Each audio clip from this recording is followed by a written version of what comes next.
Ethan Frome. By Edith Wharton. Ethan Frome. I had the story, bit by bit, from various people, and, as generally happens in such cases, each time it was a different story. If you know Starkfield, Massachusetts, you know the post office. If you know the post office, you must have seen Ethan Frome drive up to it, drop the reins on his hollow-backed bay and drag himself across the brick pavement to the white colonnade. And you must have asked who he was.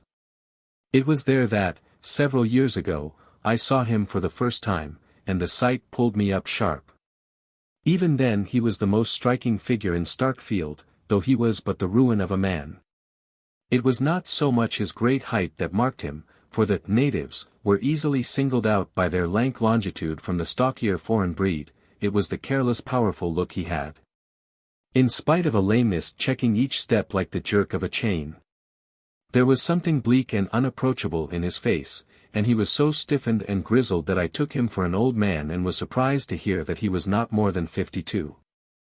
I had this from Harmon Gow, who had driven the stage from Bettsbridge to Starkfield in pre-trolley days and knew the chronicle of all the families on his line. He's looked that way ever since he had his smash-up. And that's 24 years ago come next February, Harmon threw out between reminiscent pauses. The smash-up, it was, I gathered from the same informant, which, besides drawing the red gash across Ethan Frome's forehead, had so shortened and warped his right side that it cost him a visible effort to take the few steps from his buggy to the post office window. He used to drive in from his farm every day at about noon, and as that was my own hour for fetching my mail, I often passed him in the porch or stood beside him while we waited on the motions of the distributing hand behind the grating. I noticed that, though he came so punctually, he seldom received anything but a copy of the Bettsbridge Eagle, which he put without a glance into his sagging pocket. At intervals, however, the postmaster would hand him an envelope addressed to Mrs. Zenobia, or Mrs. Zeena, Frome, and usually bearing conspicuously in the upper left-hand corner the address of some manufacturer of patent medicine and the name of his specific. These documents my neighbor would also pocket without a glance, as if too much used to them to wonder at their number and variety, and would then turn away with a silent nod to the postmaster. Every one in Starkfield knew him and gave him a greeting tempered to his own grave mien, but his taciturnity was respected, and it was only on rare occasions that one of the older men of the place detained him for a word. When this happened he would listen quietly, his blue eyes on the speaker's face, and answer in so low a tone that his words never reached me. Then he would climb stiffly into his buggy, gather up the reins in his left hand and drive slowly away in the direction of his farm. It was a pretty bad smash-up. I questioned Harmon, looking after Frome's retreating figure, and thinking how gallantly his lean brown head, with its shock of light hair, must have sat on his strong shoulders before they were bent out of shape. "Wast kind," my informant assented. "More'n enough to kill most men. But the Fromes are tough. Ethan'll likely touch 100. Good God!" I exclaimed. At the moment Ethan Frome, after climbing to his seat, had leaned over to assure himself of the security of a wooden box, also with a druggist's label on it, which he had placed in the back of the buggy. And I saw his face as it probably looked when he thought himself alone. That man touch 100. He looks as if he was dead and in hell now. Harmon drew a slab of tobacco from his pocket, cut off a wedge and pressed it into the leather pouch of his cheek. "Guess he's been in Starkfield too many winters. Most of the smart ones get away. Why didn't he? Somebody had to stay and care for the folks. There weren't ever anybody but Ethan. First his father, then his mother, then his wife. And then the smash-up." Harmon chuckled sardonically. "That's so. He had to stay then. I see. And since then they've had to care for him." Harmon thoughtfully passed his tobacco to the other cheek. "Oh, as to that, I guess it's always Ethan done the caring." Though Harmon Gow developed the tale as far as his mental and moral reach permitted, there were perceptible gaps between his facts, and I had the sense that the deeper meaning of the story was in the gaps. But one phrase stuck in my memory and served as the nucleus about which I grouped my subsequent inferences: "Guess he's been in Starkfield too many winters." Before my own time there was up I had learned to know what that meant. Yet I had come in the degenerate day of trolley, bicycle and rural delivery, when communication was easy between the scattered mountain villages, and the bigger towns in the valleys, such as Bettsbridge and Shadd's Falls, had libraries, theaters and Y.M.C. halls to which the youth of the hills could descend for recreation. But when winter shut down on Starkfield and the village lay under a sheet of snow perpetually renewed from the pale skies, I began to see what life there, or rather its negation, must have been in Ethan Frome's young manhood. I had been sent up by my employers on a job connected with the big powerhouse at Corbury Junction.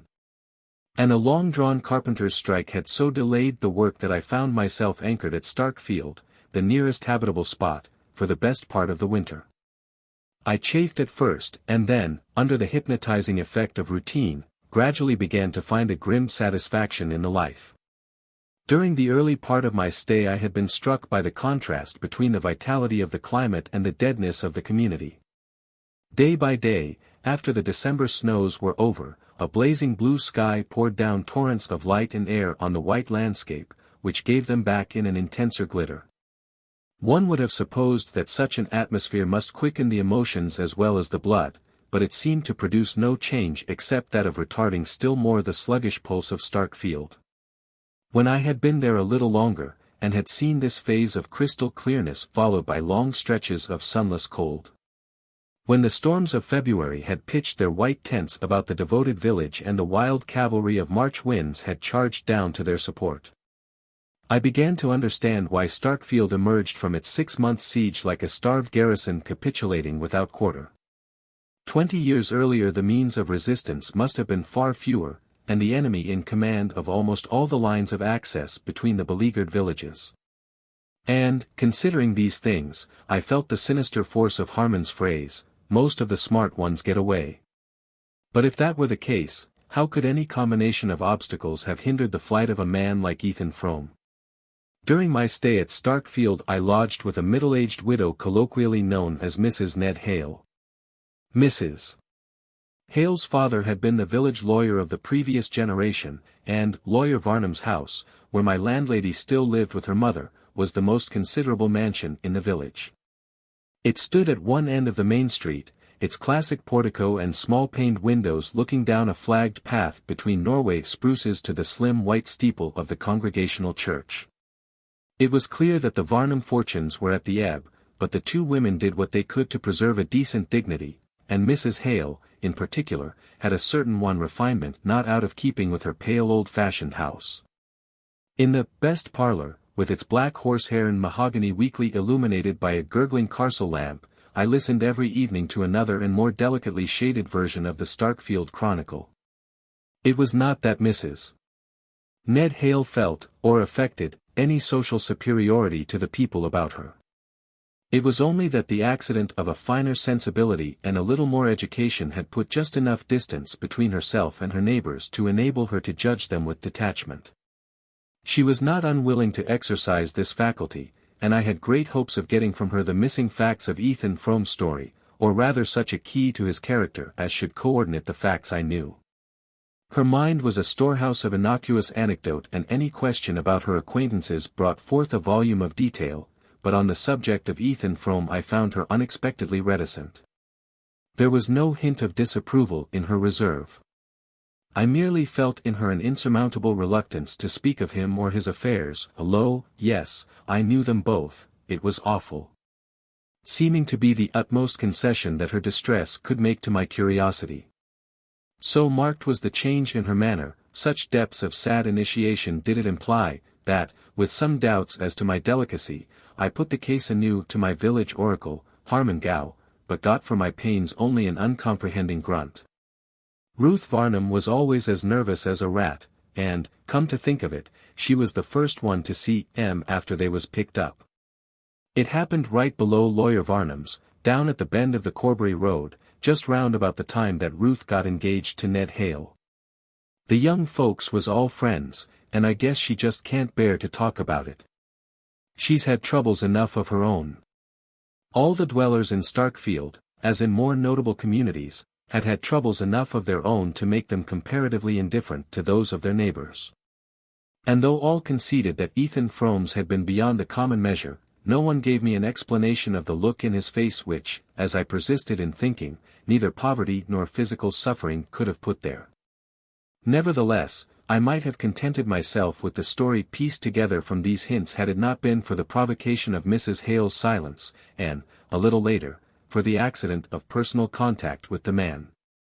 On my arrival at Starkfield, Dennis Eady, the rich Irish grocer, who was the proprietor of Starkfield's nearest approach to a livery stable, had entered into an agreement to send me over daily to Corbury Flats, where I had to pick up my train for the junction. But about the middle of the winter Eady's horses fell ill of a local epidemic. The illness spread to the other Starkfield stables and for a day or two I was put to it to find a means of transport. Then Harmon Gow suggested that Ethan Frome's bay was still on his legs and that his owner might be glad to drive me over. I stared at the suggestion. Ethan Frome? But I've never even spoken to him. Why on earth should he put himself out for me? Harmon's answer surprised me still more. I don't know as he would, but I know he wouldn't be sorry to earn $1. I had been told that Frome was poor, and that the sawmill and the arid acres of his farm yielded scarcely enough to keep his household through the winter. But I had not supposed him to be in such want as Harmon's words implied, and I expressed my wonder. Well, matters ain't gone any too well with him, Harmon said. When a man's been setting round like a hulk for 20 years or more, seeing things that want doing, it eats into him, and he loses his grit. That Frome farm was always 'bout as bare's a milk pan when the cat's been round. And you know what one of them old watermills is with nowadays. When Ethan could sweat over 'em both from sunup to dark he kinder choked a living out of 'em, but his folks ate up most everything, even then, and I don't see how he makes out now.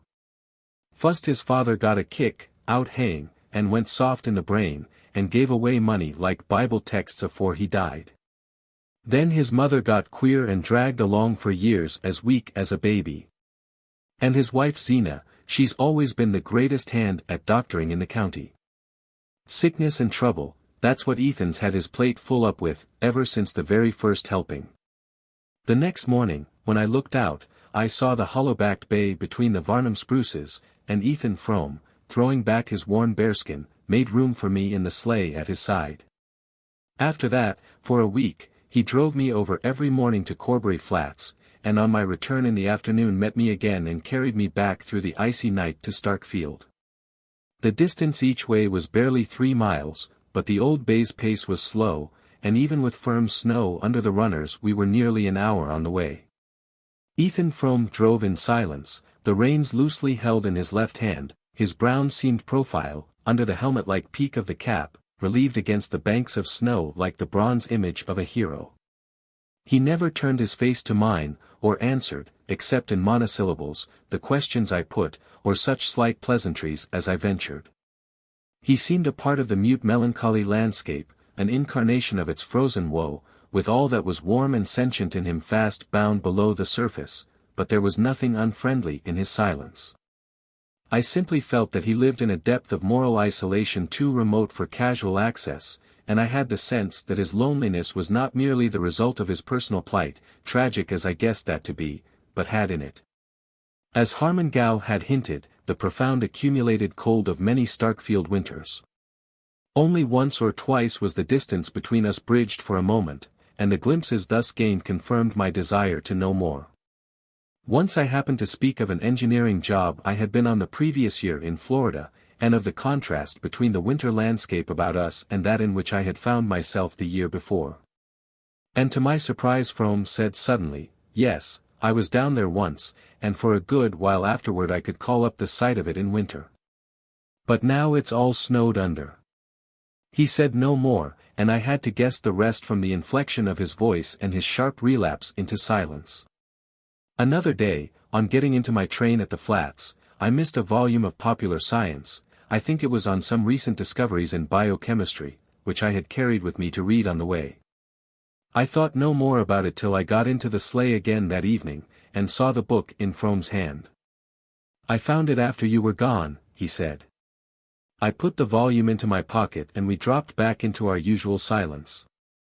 But as we began to crawl up the long hill from Corbury Flats to the Starkfield ridge, I became aware in the dusk that he had turned his face to mine. "There are things in that book that I didn't know the first word about," he said. I wondered less at his words than at the queer note of resentment in his voice. He was evidently surprised and slightly aggrieved at his own ignorance. "Does that sort of thing interest you?" I asked. "It used to. There are one or two rather new things in the book. There have been some big strides lately in that particular line of research." I waited a moment for an answer that did not come. Then I said, "If you'd like to look the book through, I'd be glad to leave it with you."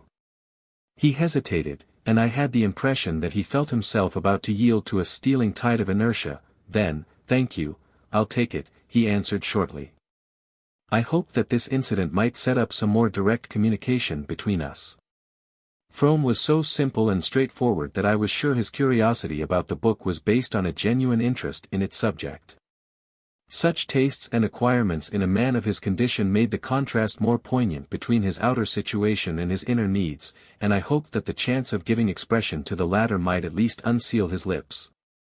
But something in his past history, or in his present way of living, had apparently driven him too deeply into himself for any casual impulse to draw him back to his kind. At our next meeting he made no allusion to the book, and our intercourse seemed fated to remain as negative and one-sided as if there had been no break in his reserve. Frome had been driving me over to the flats for about a week when one morning I looked out of my window into a thick snowfall. The height of the white waves massed against the garden fence and along the wall of the church showed that the storm must have been going on all night, and that the drifts were likely to be heavy in the open. I thought it probable that my train would be delayed, but I had to be at the powerhouse for an hour or two that afternoon, and I decided, if Frome turned up, to push through to the flats and wait there till my train came in. I don't know why I put it in the conditional, however, for I never doubted that Frome would appear. He was not the kind of man to be turned from his business by any commotion of the elements. And at the appointed hour his sleigh glided up through the snow like a stage apparition behind thickening veils of gauze. I was getting to know him too well to express either wonder or gratitude at his keeping his appointment. But I exclaimed in surprise as I saw him turn his horse in a direction opposite to that of the Corbury road. "The railroad's blocked by a freight train that got stuck in a drift below the flats," he explained, as we jogged off into the stinging whiteness. "But look here, where are you taking me, then?" "Straight to the junction, by the shortest way," he answered, pointing up Schoolhouse Hill with his whip. "To the junction, in this storm? Why, it's a good 10 miles. The bay'll do it if you give him time. You said you had some business there this afternoon. I'll see you get there." He said it so quietly that I could only answer, "You're doing me the biggest kind of a favor." "That's all right," he rejoined. Abreast of the schoolhouse the road forked, and we dipped down a lane to the left, between hemlock boughs bent inward to their trunks by the weight of the snow. I had often walked that way on Sundays, and knew that the solitary roof showing through bare branches near the bottom of the hill was that of Frome's sawmill. It looked exanimate enough, with its idle wheel looming above the black stream dashed with yellow-white spume, and its cluster of sheds sagging under their white load. Frome did not even turn his head as we drove by, and still in silence we began to mount the next slope.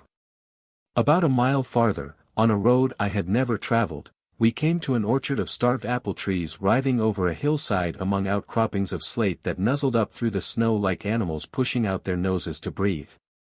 Beyond the orchard lay a field or two, their boundaries lost under drifts, and above the fields, huddled against the white immensities of land and sky, one of those lonely New England farmhouses that make the landscape lonelier. "That's my place," said Frome, with a sideway jerk of his lame elbow, and in the distress and oppression of the scene I did not know what to answer. The snow had ceased, and a flash of watery sunlight exposed the house on the slope above us in all its plaintive ugliness. The black wraith of a deciduous creeper flapped from the porch, and the thin wooden walls, under their worn coat of paint, seemed to shiver in the wind that had risen with the ceasing of the snow. The house was bigger in my father's time. I had to take down the hill, a while back, Frome continued, checking with a twitch of the left rein the bay's evident intention of turning in through the broken-down gate. I saw then that the unusually forlorn and stunted look of the house was partly due to the loss of what is known in New England as the L, that long deep-roofed adjunct usually built at right angles to the main house, and connecting it, by way of storerooms and tool house, with the woodshed and cow barn. Whether because of its symbolic sense, the image it presents of a life linked with the soil, and enclosing in itself the chief sources of warmth and nourishment, or whether merely because of the consolatory thought that it enables the dwellers in that harsh climate to get to their morning's work without facing the weather, it is certain that the L, rather than the house itself, seems to be the center, the actual hearthstone of the New England farm. Perhaps this connection of ideas, which had often occurred to me in my rambles about Starkfield, caused me to hear a wistful note in Frome's words, and to see in the diminished dwelling the image of his own shrunken body. "We're kinder sidetracked here now," he added, but there was considerable passing before the railroad was carried through to the flats. He roused the lagging bay with another twitch. Then, as if the mere sight of the house had let me too deeply into his confidence for any farther pretense of reserve, he went on slowly, "I've always set down the worst of mother's trouble to that. When she got the rheumatism so bad she couldn't move around, she used to sit up there and watch the road by the hour. And one year, when they was 6 months mending the Bettsbridge pike after the floods, and Harmon Gow had to bring his stage round this way, she picked up so that she used to get down to the gate most days to see him. But after the trains begun running nobody ever come by here to speak of, and mother never could get it through her head what had happened, and it preyed on her right along till she died. As we turned into the Corbury Road the snow began to fall again, cutting off our last glimpse of the house, and Frome's silence fell with it, letting down between us the old veil of reticence. This time the wind did not cease with the return of the snow. Instead, it sprang up to a gale which now and then, from a tattered sky, flung pale sweeps of sunlight over a landscape chaotically tossed. But the bay was as good as Frome's word, and we pushed on to the junction through the wild white scene. In the afternoon the storm held off, and the clearness in the west seemed to my inexperienced eye the pledge of a fair evening. I finished my business as quickly as possible, and we set out for Starkfield with a good chance of getting there for supper. But at sunset the clouds gathered again, bringing an earlier night, and the snow began to fall straight and steadily from a sky without wind, in a soft universal diffusion more confusing than the gusts and eddies of the morning. It seemed to be a part of the thickening darkness, to be the winter night itself descending on us layer by layer. The small ray of Frome's lantern was soon lost in this smothering medium, in which even his sense of direction, and the bay's homing instinct, finally ceased to serve us. 2 or 3 times some ghostly landmark sprang up to warn us that we were astray, and then was sucked back into the mist, and when we finally regained our road the old horse began to show signs of exhaustion. I felt myself to blame for having accepted Frome's offer, and after a short discussion I persuaded him to let me get out of the sleigh and walk along through the snow at the bay's side. In this way we struggled on for another mile or 2, and at last reached a point where Frome, peering into what seemed to me formless night, said, "That's my gate down yonder." The last stretch had been the hardest part of the way. The bitter cold and the heavy going had nearly knocked the wind out of me, and I could feel the horse's side ticking like a clock under my hand. "Look here, Frome," I began, "there's no earthly use in your going any farther," but he interrupted me, "Nor you neither. There's been about enough of this for anybody." I understood that he was offering me a night's shelter at the farm, and without answering I turned into the gate at his side, and followed him to the barn, where I helped him to unharness and bed down the tired horse. When this was done he unhooked the lantern from the sleigh, stepped out again into the night, and called to me over his shoulder, "This way." Far off above us a square of light trembled through the screen of snow. Staggering along in Frome's wake I floundered toward it, and in the darkness almost fell into one of the deep drifts against the front of the house. Frome scrambled up the slippery steps of the porch, digging a way through the snow with his heavily booted foot. Then he lifted his lantern, found the latch, and led the way into the house. I went after him into a low unlit passage, at the back of which a ladder-like staircase rose into obscurity. On our right a line of light marked the door of the room which had sent its ray across the night. And behind the door I heard a woman's voice droning querulously. Frome stamped on the worn oilcloth to shake the snow from his boots, and set down his lantern on a kitchen chair which was the only piece of furniture in the hall. Then he opened the door. "Come in," he said, and as he spoke the droning voice grew still. It was that night that I found the clue to Ethan Frome, and began to put together this vision of his story.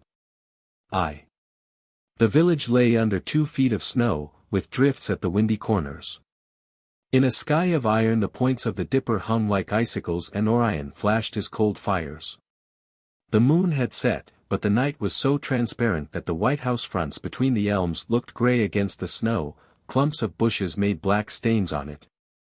And the basement windows of the church sent shafts of yellow light far across the endless undulations. Young Ethan Frome walked at a quick pace along the deserted street, past the bank and Michaelides' new brick store and Lawyer Varnum's house with the 2 black Norway spruces at the gate. Opposite the Varnum gate, where the road fell away toward the Corbury Valley, the church reared its slim white steeple and narrow peristyle. As the young man walked toward it the upper windows drew a black arcade along the side wall of the building, but from the lower openings, on the side where the ground sloped steeply down to the Corbury Road, the light shot its long bars, illuminating many fresh furrows in the track leading to the basement door, and showing, under an adjoining shed, a line of sleighs with heavily blanketed horses. The night was perfectly still, and the air so dry and pure that it gave little sensation of cold.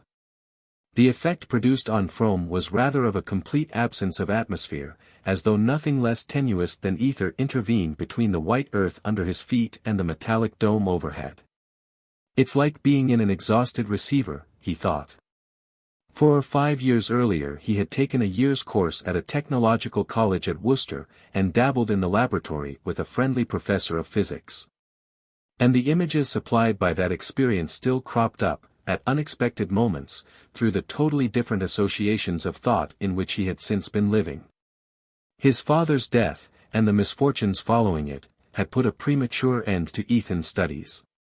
But though they had not gone far enough to be of much practical use, they had fed his fancy and made him aware of huge cloudy meanings behind the daily face of things. As he strode along through the snow the sense of such meanings glowed in his brain and mingled with the bodily flush produced by his sharp tramp. At the end of the village he paused before the darkened front of the church. He stood there a moment, breathing quickly, and looking up and down the street, in which not another figure moved. The pitch of the Corbury Road, below Lawyer Varnum's spruces, was the favorite coasting ground of Starkfield, and on clear evenings the church corner rang till late with the shouts of the coasters. But tonight not a sled darkened the whiteness of the long declivity. The hush of midnight lay on the village, and all its waking life was gathered behind the church windows, from which strains of dance music flowed with the broad bands of yellow light. The young man, skirting the side of the building, went down the slope toward the basement door. To keep out of range of the revealing rays from within he made a circuit through the untrodden snow and gradually approached the farther angle of the basement wall. Thence, still hugging the shadow, he edged his way cautiously forward to the nearest window, holding back his straight spare body and craning his neck till he got a glimpse of the room. Seen thus, from the pure and frosty darkness in which he stood, it seemed to be seething in a mist of heat. The metal reflectors of the gas jet sent crude waves of light against the whitewashed walls, and the iron flanks of the stove at the end of the hall looked as though they were heaving with volcanic fires. The floor was thronged with girls and young men. Down the side wall facing the window stood a row of kitchen chairs from which the older women had just risen. By this time the music had stopped, and the musicians, a fiddler, and the young lady who played the harmonium on Sundays, were hastily refreshing themselves at one corner of the supper table which aligned its devastated pie dishes and ice cream saucers on the platform at the end of the hall. The guests were preparing to leave, and the tide had already set toward the passage where coats and wraps were hung, when a young man with a sprightly foot and a shock of black hair shot into the middle of the floor and clapped his hands. The signal took instant effect. The musicians hurried to their instruments, the dancers, some already half muffled for departure, fell into line down each side of the room, the older spectators slipped back to their chairs, and the lively young man, after diving about here and there in the throng, drew forth a girl who had already wound a cherry-colored fascinator about her head, and, leading her up to the end of the floor, whirled her down its length to the bounding tune of a Virginia reel. Frome's heart was beating fast. He had been straining for a glimpse of the dark head under the cherry-colored scarf, and it vexed him that another eye should have been quicker than his. The leader of the reel, who looked as if he had Irish blood in his veins, danced well, and his partner caught his fire. As she passed down the line, her light figure swinging from hand to hand in circles of increasing swiftness, the scarf flew off her head and stood out behind her shoulders, and Frome, at each turn, caught sight of her laughing, panting lips. The cloud of dark hair about her forehead, and the dark eyes which seemed the only fixed points in a maze of flying lines. The dancers were going faster and faster, and the musicians, to keep up with them, belabored their instruments like jockeys lashing their mounts on the homestretch, yet it seemed to the young man at the window that the reel would never end. Now and then he turned his eyes from the girl's face to that of her partner, which, in the exhilaration of the dance, had taken on a look of almost impudent ownership. Dennis Eady was the son of Michael Eady, the ambitious Irish grocer, whose suppleness and effrontery had given Starkfield its first notion of smart business methods, and whose new brick store testified to the success of the attempt. His son seemed likely to follow in his steps, and was meanwhile applying the same arts to the conquest of the Starkfield maidenhood. Hitherto Ethan Frome had been content to think him a mean fellow, but now he positively invited a horsewhipping. It was strange that the girl did not seem aware of it, that she could lift her rapt face to her dancers, and drop her hands into his, without appearing to feel the offense of his look and touch. Frome was in the habit of walking into Starkfield to fetch home his wife's cousin, Mattie Silver, on the rare evenings when some chance of amusement drew her to the village. It was his wife who had suggested, when the girl came to live with them, that such opportunities should be put in her way. Mattie Silver came from Stamford, and when she entered the Frome's household to act as her cousin Zeena's aide, it was thought best, as she came without pay, not to let her feel too sharp a contrast between the life she had left and the isolation of a Starkfield farm. But for this, as Frome sardonically reflected, it would hardly have occurred to Zeena to take any thought for the girl's amusement. When his wife first proposed that they should give Mattie an occasional evening out, he had inwardly demurred at having to do the extra 2 miles to the village and back after his hard day on the farm. But not long afterward he had reached the point of wishing that Starkfield might give all its nights to revelry. Mattie Silver had lived under his roof for a year, and from early morning till they met at supper he had frequent chances of seeing her.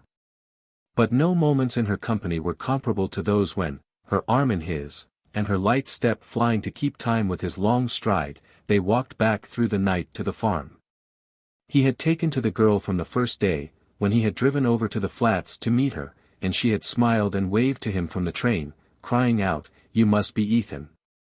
As she jumped down with her bundles, while he reflected, looking over her slight person, "She don't look much on housework, but she ain't a fretter, anyhow."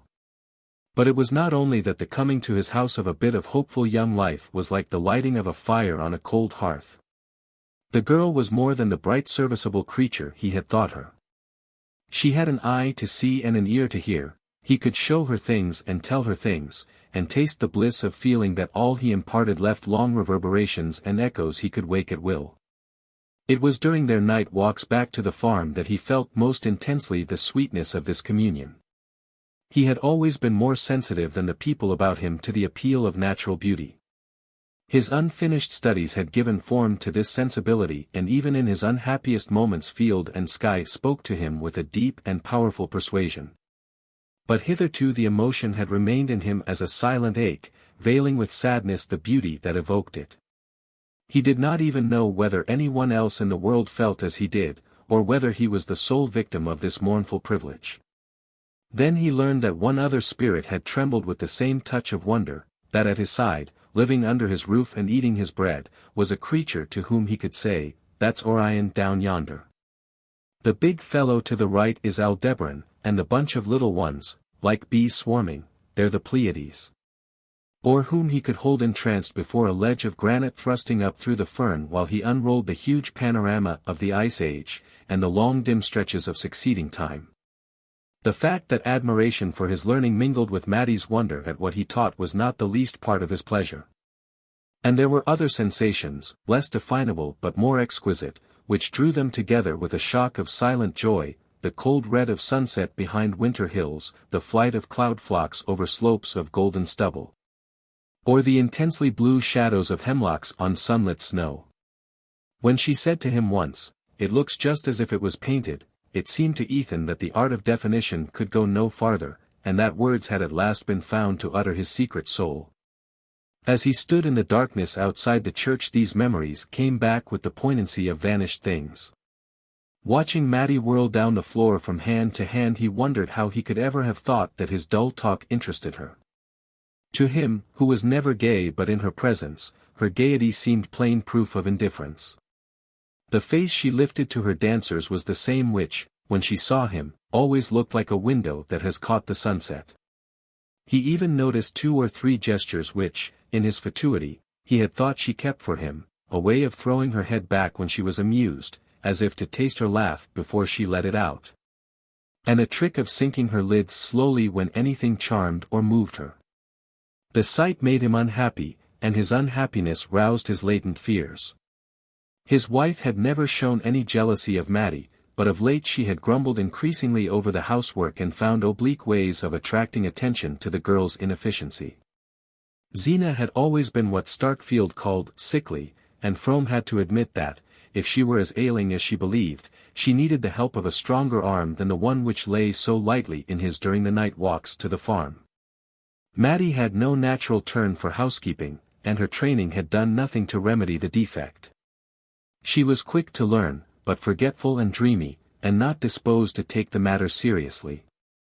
Ethan had an idea that if she were to marry a man she was fond of, the dormant instinct would wake, and her pies and biscuits become the pride of the county, but domesticity in the abstract did not interest her.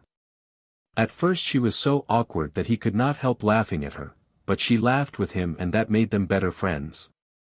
He did his best to supplement her unskilled efforts, getting up earlier than usual to light the kitchen fire, carrying in the wood overnight, and neglecting the mill for the farm that he might help her about the house during the day. He even crept down on Saturday nights to scrub the kitchen floor after the women had gone to bed, and Zeena, one day, had surprised him at the churn and had turned away silently, with one of her queer looks. Of late there had been other signs of her disfavor, as intangible but more disquieting. One cold winter morning, as he dressed in the dark, his candle flickering in the draught of the ill-fitting window, he had heard her speak from the bed behind him.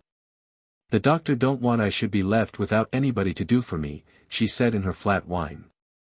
He had supposed her to be asleep, and the sound of her voice had startled him, though she was given to abrupt explosions of speech after long intervals of secretive silence.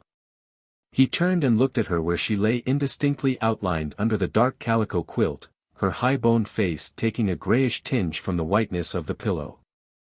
"Nobody to do for you," he repeated. "If you say you can't afford a hired girl when Mattie goes." Frome turned away again, and taking up his razor stooped to catch the reflection of his stretched cheek in the blotched looking-glass above the washstand. "Why on earth should Mattie go?"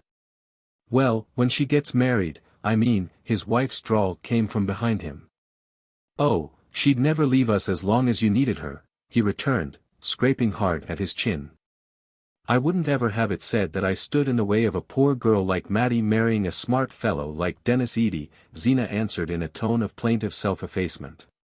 Ethan, glaring at his face in the glass, threw his head back to draw the razor from ear to chin. His hand was steady, but the attitude was an excuse for not making an immediate reply. "And the doctor don't want I should be left without anybody," Zeena continued. "He wanted I should speak to you about a girl he's heard about, that might come." Ethan laid down the razor and straightened himself with a laugh. "Dennis Eady. If that's all, I guess there's no such hurry to look round for a girl." "Well, I'd like to talk to you about it," said Zeena obstinately. He was getting into his clothes in fumbling haste. "All right. But I haven't got the time now."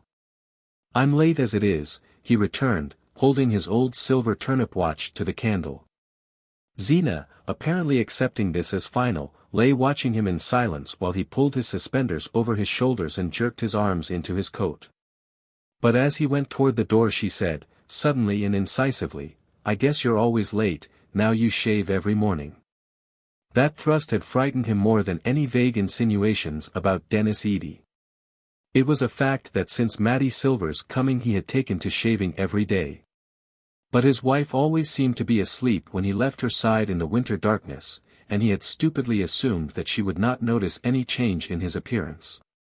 Once or twice in the past he had been faintly disquieted by Zenobia's way of letting things happen without seeming to remark them, and then, weeks afterward, in a casual phrase, revealing that she had all along taken her notes and drawn her inferences. Of late, however, there had been no room in his thoughts for such vague apprehensions.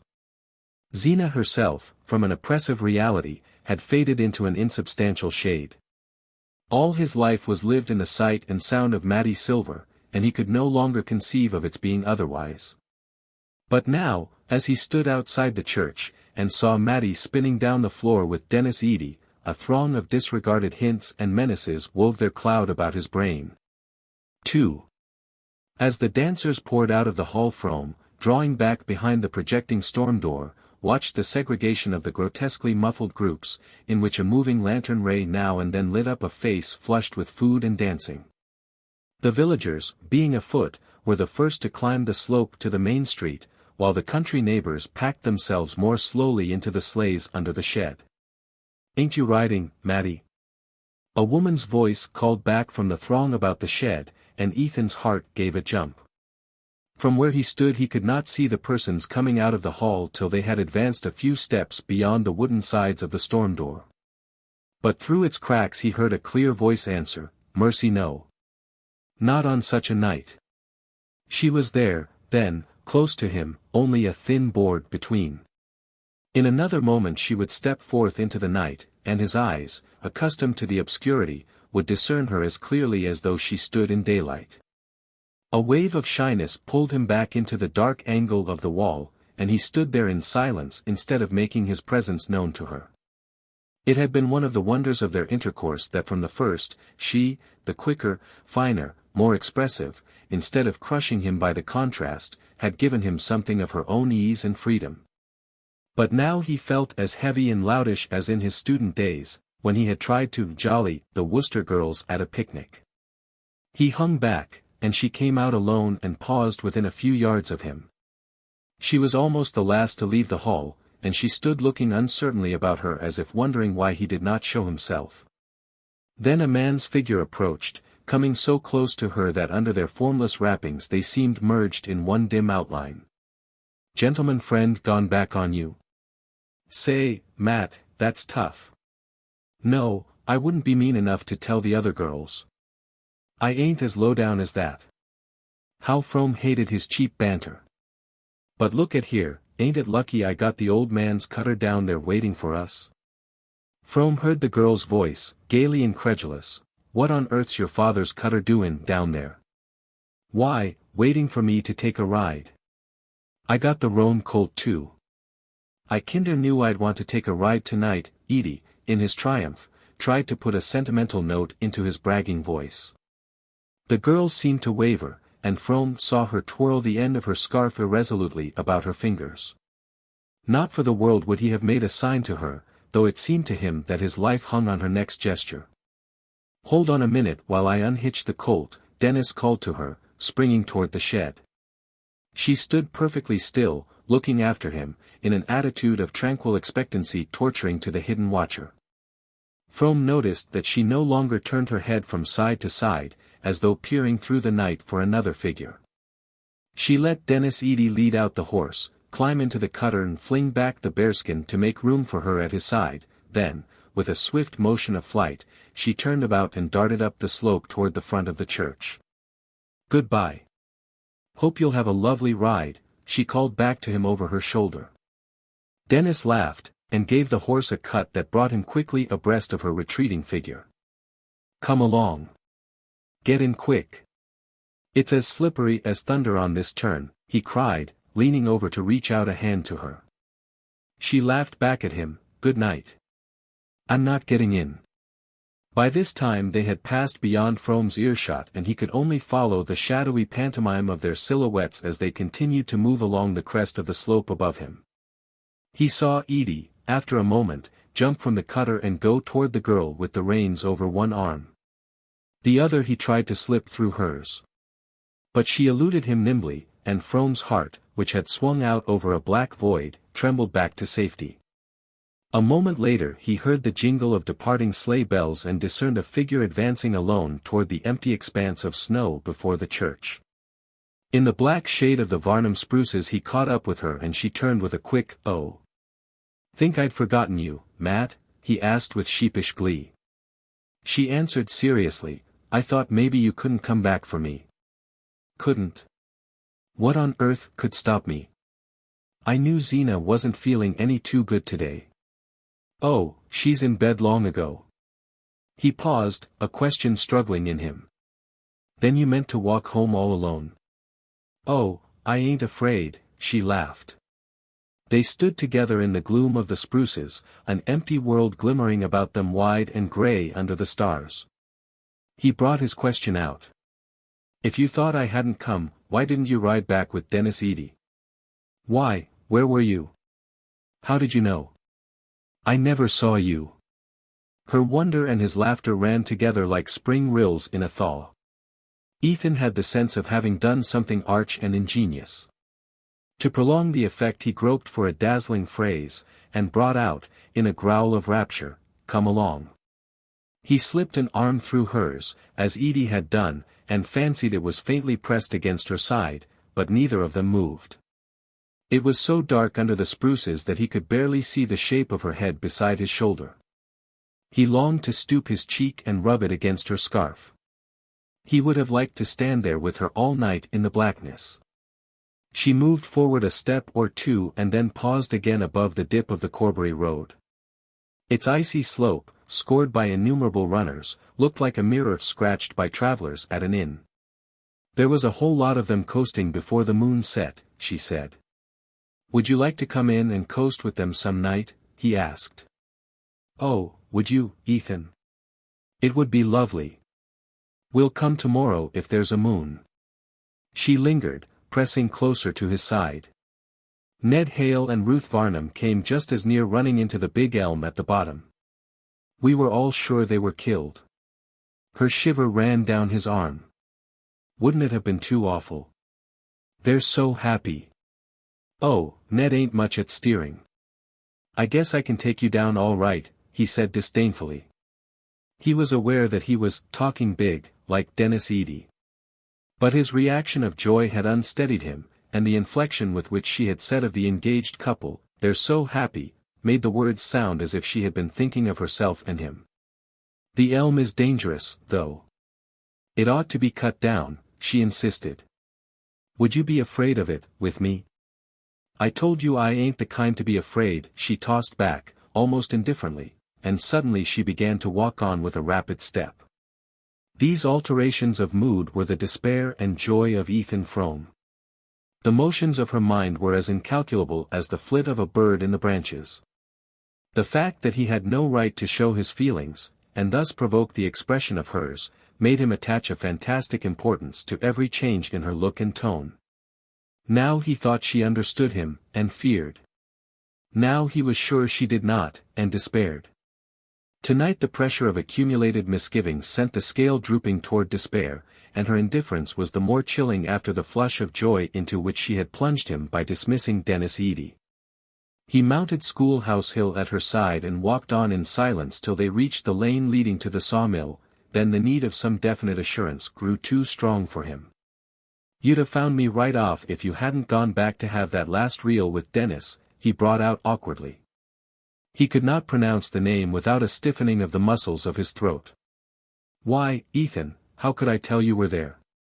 I suppose what folks say is true," he jerked out at her, instead of answering. She stopped short, and he felt, in the darkness, that her face was lifted quickly to his. "Why, what do folks say? It's natural enough you should be leaving us," he floundered on, following his thought. "Is that what they say?" she mocked back at him, then, with a sudden drop of her sweet treble, "You mean that Zeena ain't suited with me any more," she faltered. Their arms had slipped apart and they stood motionless, each seeking to distinguish the other's face. "I know I ain't anything like as smart as I ought to be," she went on, while he vainly struggled for expression. "There's lots of things a hired girl could do that come awkward to me still, and I haven't got much strength in my arms. But if she'd only tell me I'd try. You know she hardly ever says anything, and sometimes I can see she ain't suited, and yet I don't know why." She turned on him with a sudden flash of indignation. "You'd ought to tell me, Ethan Frome, you'd ought to. Unless you want me to go too." Unless he wanted her to go too. The cry was balm to his raw wound. The iron heavens seemed to melt and rain down sweetness. Again he struggled for the all-expressive word, and again, his arm in hers, found only a deep "come along." They walked on in silence through the blackness of the hemlock-shaded lane, where Ethan's sawmill gloomed through the night, and out again into the comparative clearness of the fields. On the farther side of the hemlock belt the open country rolled away before them grey and lonely under the stars. Sometimes their way led them under the shade of an overhanging bank or through the thin obscurity of a clump of leafless trees. Here and there a farmhouse stood far back among the fields, mute and cold as a gravestone. The night was so still that they heard the frozen snow crackle under their feet. The crash of a loaded branch falling far off in the woods reverberated like a musket shot, and once a fox barked, and Mattie shrank closer to Ethan, and quickened her steps. At length they sighted the group of larches at Ethan's gate, and as they drew near it the sense that the walk was over brought back his words. "Then you don't want to leave us, Matt?" He had to stoop his head to catch her stifled whisper, "Where'd I go, if I did?" The answer sent a pang through him but the tone suffused him with joy. He forgot what else he had meant to say and pressed her against him so closely that he seemed to feel her warmth in his veins. "You ain't crying, are you, Matt?" "No, of course I'm not," she quavered. They turned in at the gate and passed under the shaded knoll where, enclosed in a low fence, the Frome gravestones slanted at crazy angles through the snow. Ethan looked at them curiously. For years that quiet company had mocked his restlessness, his desire for change and freedom. "We never got away, how should you?" seemed to be written on every headstone. And whenever he went in or out of his gate he thought with a shiver, "I shall just go on living here till I join them." But now all desire for change had vanished, and the sight of the little enclosure gave him a warm sense of continuance and stability. "I guess we'll never let you go, Matt," he whispered, as though even the dead, lovers once, must conspire with him to keep her. And brushing by the graves, he thought, "We'll always go on living here together, and some day she'll lie there beside me." He let the vision possess him as they climbed the hill to the house. He was never so happy with her as when he abandoned himself to these dreams. Halfway up the slope Mattie stumbled against some unseen obstruction and clutched his sleeve to steady herself. The wave of warmth that went through him was like the prolongation of his vision. For the first time he stole his arm about her, and she did not resist. They walked on as if they were floating on a summer stream. Zeena always went to bed as soon as she had had her supper, and the shutterless windows of the house were dark. A dead cucumber vine dangled from the porch like the crepe streamer tied to the door for a death, and the thought flashed through Ethan's brain, if it was there for Zeena, then he had a distinct sight of his wife lying in their bedroom asleep. Her mouth slightly open, her false teeth in a tumbler by the bed. They walked around to the back of the house, between the rigid gooseberry bushes. It was Zeena's habit, when they came back late from the village, to leave the key of the kitchen door under the mat. Ethan stood before the door, his head heavy with dreams, his arms still about Mattie. "Matt," he began, not knowing what he meant to say. She slipped out of his hold without speaking, and he stooped down and felt for the key. "It's not there," he said, straightening himself with a start. They strained their eyes at each other through the icy darkness. Such a thing had never happened before. "Maybe she's forgotten it," Mattie said in a tremulous whisper. But both of them knew that it was not like Zeena to forget. It might have fallen off into the snow, Maddie continued, after a pause during which they had stood intently listening. It must have been pushed off, then, he rejoined in the same tone. Another wild thought tore through him. What if tramps had been there, what if? Again he listened, fancying he heard a distant sound in the house. Then he felt in his pocket for a match, and kneeling down, passed its light slowly over the rough edges of snow about the doorstep. He was still kneeling when his eyes, on a level with the lower panel of the door, caught a faint ray beneath it. Who could be stirring in that silent house? He heard a step on the stairs, and again for an instant the thought of tramps tore through him. Then the door opened and he saw his wife. Against the dark background of the kitchen she stood up tall and angular, one hand drawing a quilted counterpane to her flat breast, while the other held a lamp. The light, on a level with her chin, drew out of the darkness her puckered throat and the projecting wrist of the hand that clutched the quilt. And deepened fantastically the hollows and prominences of her high-boned face under its ring of crimping pins. To Ethan, still in the rosy haze of his hour with Maddie, the sight came with the intense precision of the last dream before waking. He felt as if he had never before known what his wife looked like. She drew aside without speaking, and Maddie and Ethan passed into the kitchen, which had the deadly chill of a vault after the dry cold of the night. "Guess you forgot about us, Zeena," Ethan joked, stamping the snow from his boots. "No. I just felt so mean I couldn't sleep." Maddie came forward, unwinding her wraps, the color of the cherry scarf in her fresh lips and cheeks. "I'm so sorry, Zeena. Isn't there anything I can do?" "No, there's nothing." Zeena turned away from her. "You might, shook off that snow outside," she said to her husband. She walked out of the kitchen ahead of them and pausing in the hall raised the lamp at arm's length, as if to light them up the stairs. Ethan paused also, affecting to fumble for the peg on which he hung his coat and cap. The doors of the two bedrooms faced each other across the narrow upper landing, and tonight it was peculiarly repugnant to him that Maddie should see him follow Zeena. "I guess I won't come up yet a while," he said, turning as if to go back to the kitchen. Zeena stopped short and looked at him.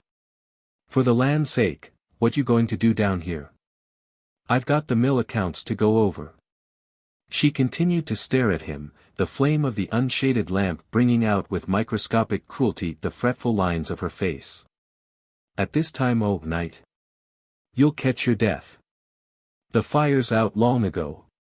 Without answering he moved away toward the kitchen. As he did so his glance crossed Maddie's and he fancied that a fugitive warning gleamed through her lashes. The next moment they sank to her flushed cheeks and she began to mount the stairs ahead of Zeena. "That's so. It is powerful cold down here," Ethan assented. And with lowered head he went up in his wife's wake, and followed her across the threshold of their room. 3. There was some hauling to be done at the lower end of the woodlot, and Ethan was out early the next day. The winter morning was as clear as crystal. The sunrise burned red in a pure sky, the shadows on the rim of the woodlot were darkly blue, and beyond the white and scintillating fields patches of far-off forest hung like smoke. It was in the early morning stillness, when his muscles were swinging to their familiar task and his lungs expanding with long draughts of mountain air, that Ethan did his clearest thinking. He and Zeena had not exchanged a word after the door of their room had closed on them. She had measured out some drops from a medicine bottle on a chair by the bed and, after swallowing them, and wrapping her head in a piece of yellow flannel, had lain down with her face turned away. Ethan undressed hurriedly and blew out the light so that he should not see her when he took his place at her side.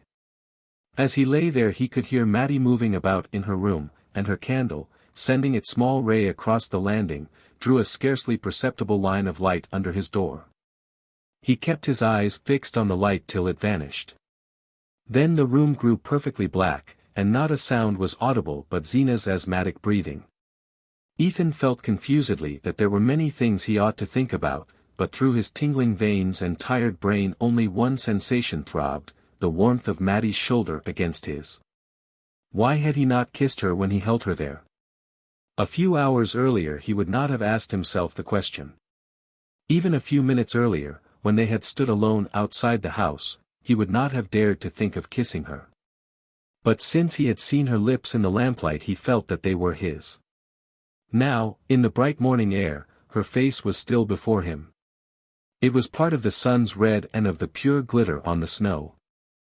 How the girl had changed since she had come to Starkfield.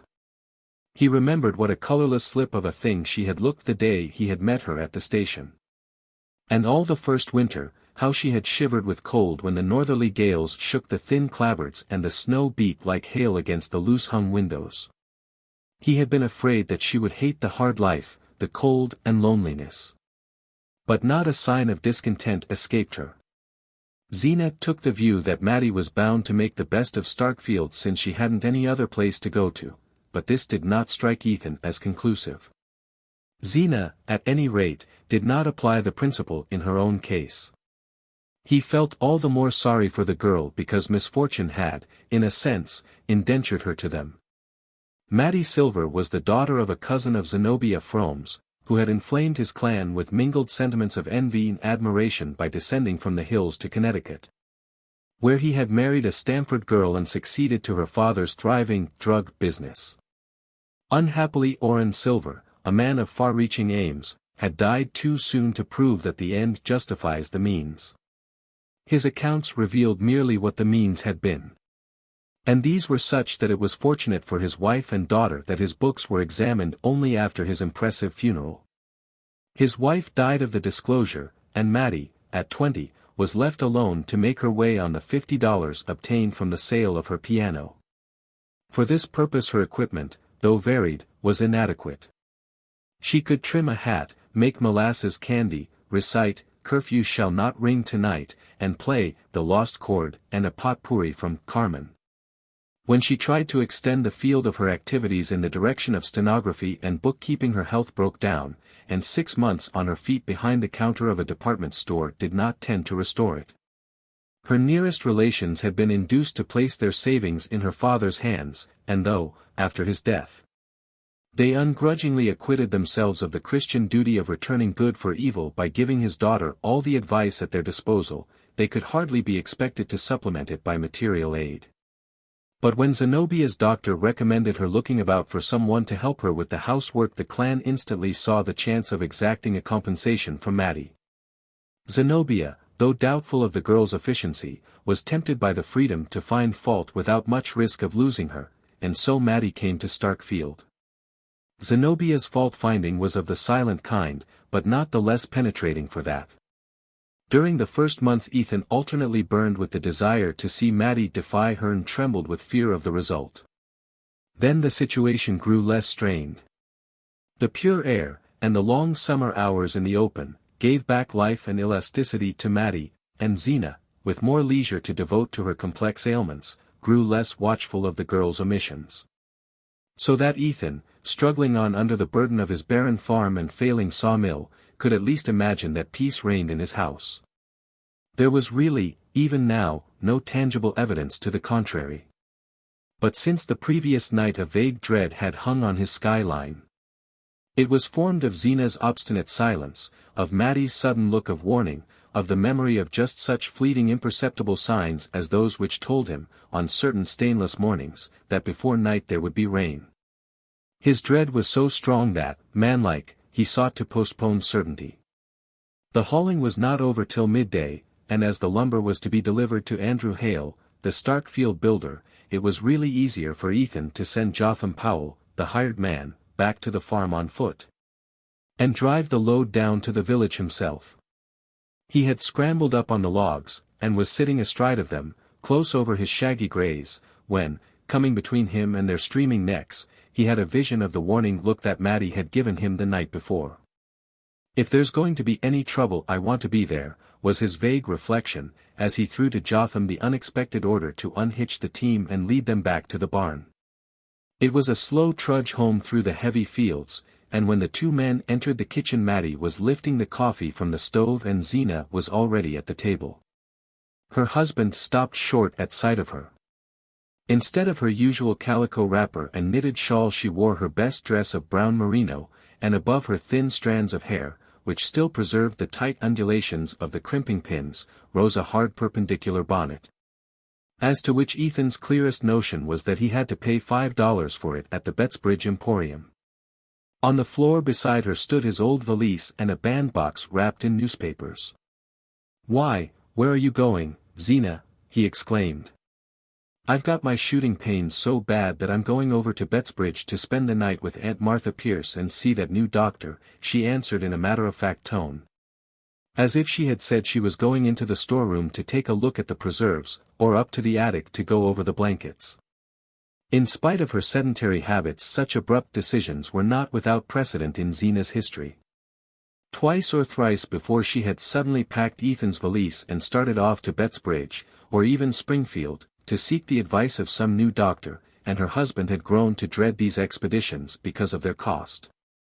Zeena always came back laden with expensive remedies, and her last visit to Springfield had been commemorated by her paying $20 for an electric battery of which she had never been able to learn the use. But for the moment his sense of relief was so great as to preclude all other feelings. He had now no doubt that Zeena had spoken the truth in saying, the night before, that she had sat up because she felt too mean to sleep. Her abrupt resolve to seek medical advice showed that, as usual, she was wholly absorbed in her health. As if expecting a protest, she continued plaintively, "If you're too busy with the hauling, I presume you can let Jotham Powell drive me over with the sorrel in time to catch the train at the flats." Her husband hardly heard what she was saying. During the winter months there was no stage between Starkfield and Bettsbridge, and the trains which stopped at Corbury Flats were slow and infrequent. A rapid calculation showed Ethan that Zeena could not be back at the farm before the following evening. "If I'd supposed you'd made any objection to Jotham Powell's driving me over," she began again, as though his silence had implied refusal. On the brink of departure she was always seized with a flux of words. "All I know is," she continued, "I can't go on the way I am much longer. The pains are clear away down to my ankles now, or I'd walked into Starkfield on my own feet, sooner and put you out, and asked Michael Eady to let me ride over on his wagon to the flats, when he sends to meet the train that brings his groceries. I'd had 2 hours to wait in the station, but I'd sooner done it, even with this cold, than to have you say, 'Of course Jotham will drive you over,'" Ethan roused himself to answer. He became suddenly conscious that he was looking at Mattie while Zeena talked to him, and with an effort he turned his eyes to his wife. She sat opposite the window, and the pale light reflected from the banks of snow made her face look more than usually drawn and bloodless, sharpened the 3 parallel creases between ear and cheek, and drew querulous lines from her thin nose to the corners of her mouth. Though she was but 7 years her husband's senior, and he was only 28, she was already an old woman. Ethan tried to say something befitting the occasion, but there was only one thought in his mind, the fact that, for the first time since Mattie had come to live with them, Zeena was to be away for a night. He wondered if the girl were thinking of it too. He knew that Zeena must be wondering why he did not offer to drive her to the flats and let Jotham Powell take the lumber to Starkfield, and at first he could not think of a pretext for not doing so. Then he said, "I'd take you over myself, only I've got to collect the cash for the lumber." As soon as the words were spoken he regretted them. Not only because they were untrue, there being no prospect of his receiving cash payment from Hale, but also because he knew from experience the imprudence of letting Zeena think he was in funds on the eve of one of her therapeutic excursions.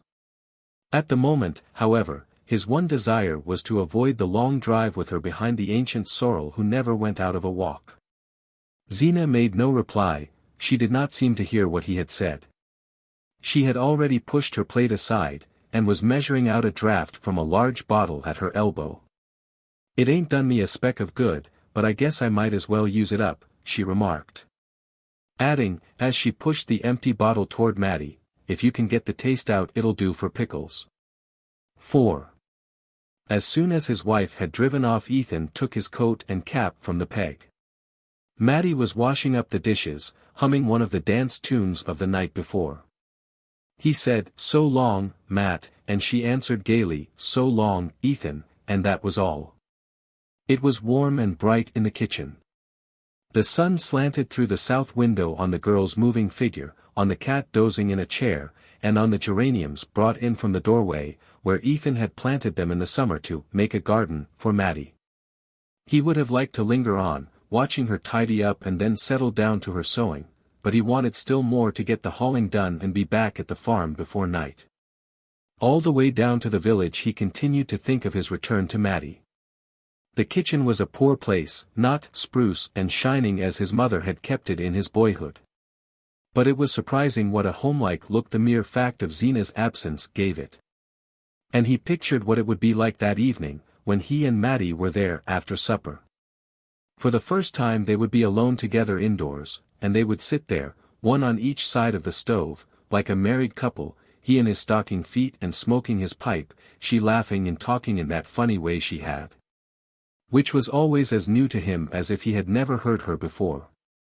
The sweetness of the picture, and the relief of knowing that his fears of trouble with Zeena were unfounded, sent up his spirits with a rush, and he, who was usually so silent, whistled and sang aloud as he drove through the snowy fields. There was in him a slumbering spark of sociability which the long Starkfield winters had not yet extinguished. By nature grave and inarticulate, he admired recklessness and gaiety in others and was warmed to the marrow by friendly human intercourse. At Worcester, though he had the name of keeping to himself and not being much of a hand at a good time, he had secretly gloried in being clapped on the back and hailed as "Bold Ethy" or "Bold Stiff." And the cessation of such familiarities had increased the chill of his return to Starkfield. There the silence had deepened about him year by year. Left alone, after his father's accident, to carry the burden of farm and mill, he had had no time for convivial loiterings in the village, and when his mother fell ill the loneliness of the house grew more oppressive than that of the fields. His mother had been a talker in her day, but after her trouble the sound of her voice was seldom heard, though she had not lost the power of speech. Sometimes, in the long winter evenings, when in desperation her son asked her why she didn't say something, she would lift a finger and answer, "Because I'm listening." And on stormy nights, when the loud wind was about the house, she would complain, if he spoke to her, "They're talking so out there that I can't hear you." It was only when she drew toward her last illness, and his cousin Zenobia Pierce came over from the next valley to help him nurse her, that human speech was heard again in the house. After the mortal silence of his long imprisonment Zeena's volubility was music in his ears. He felt that he might have gone like his mother, if the sound of a new voice had not come to steady him. Zeena seemed to understand his case at a glance. She laughed at him for not knowing the simplest sick-bed duties and told him to go right along out and leave her to see to things.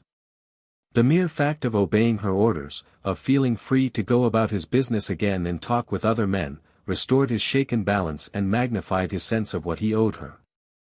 Her efficiency shamed and dazzled him. She seemed to possess by instinct all the household wisdom that his long apprenticeship had not instilled in him. When the end came it was she who had to tell him to hitch up and go for the undertaker, and she thought it funny that he had not settled beforehand who was to have his mother's clothes and the sewing machine. After the funeral, when he saw her preparing to go away, he was seized with an unreasoning dread of being left alone on the farm, and before he knew what he was doing he had asked her to stay there with him.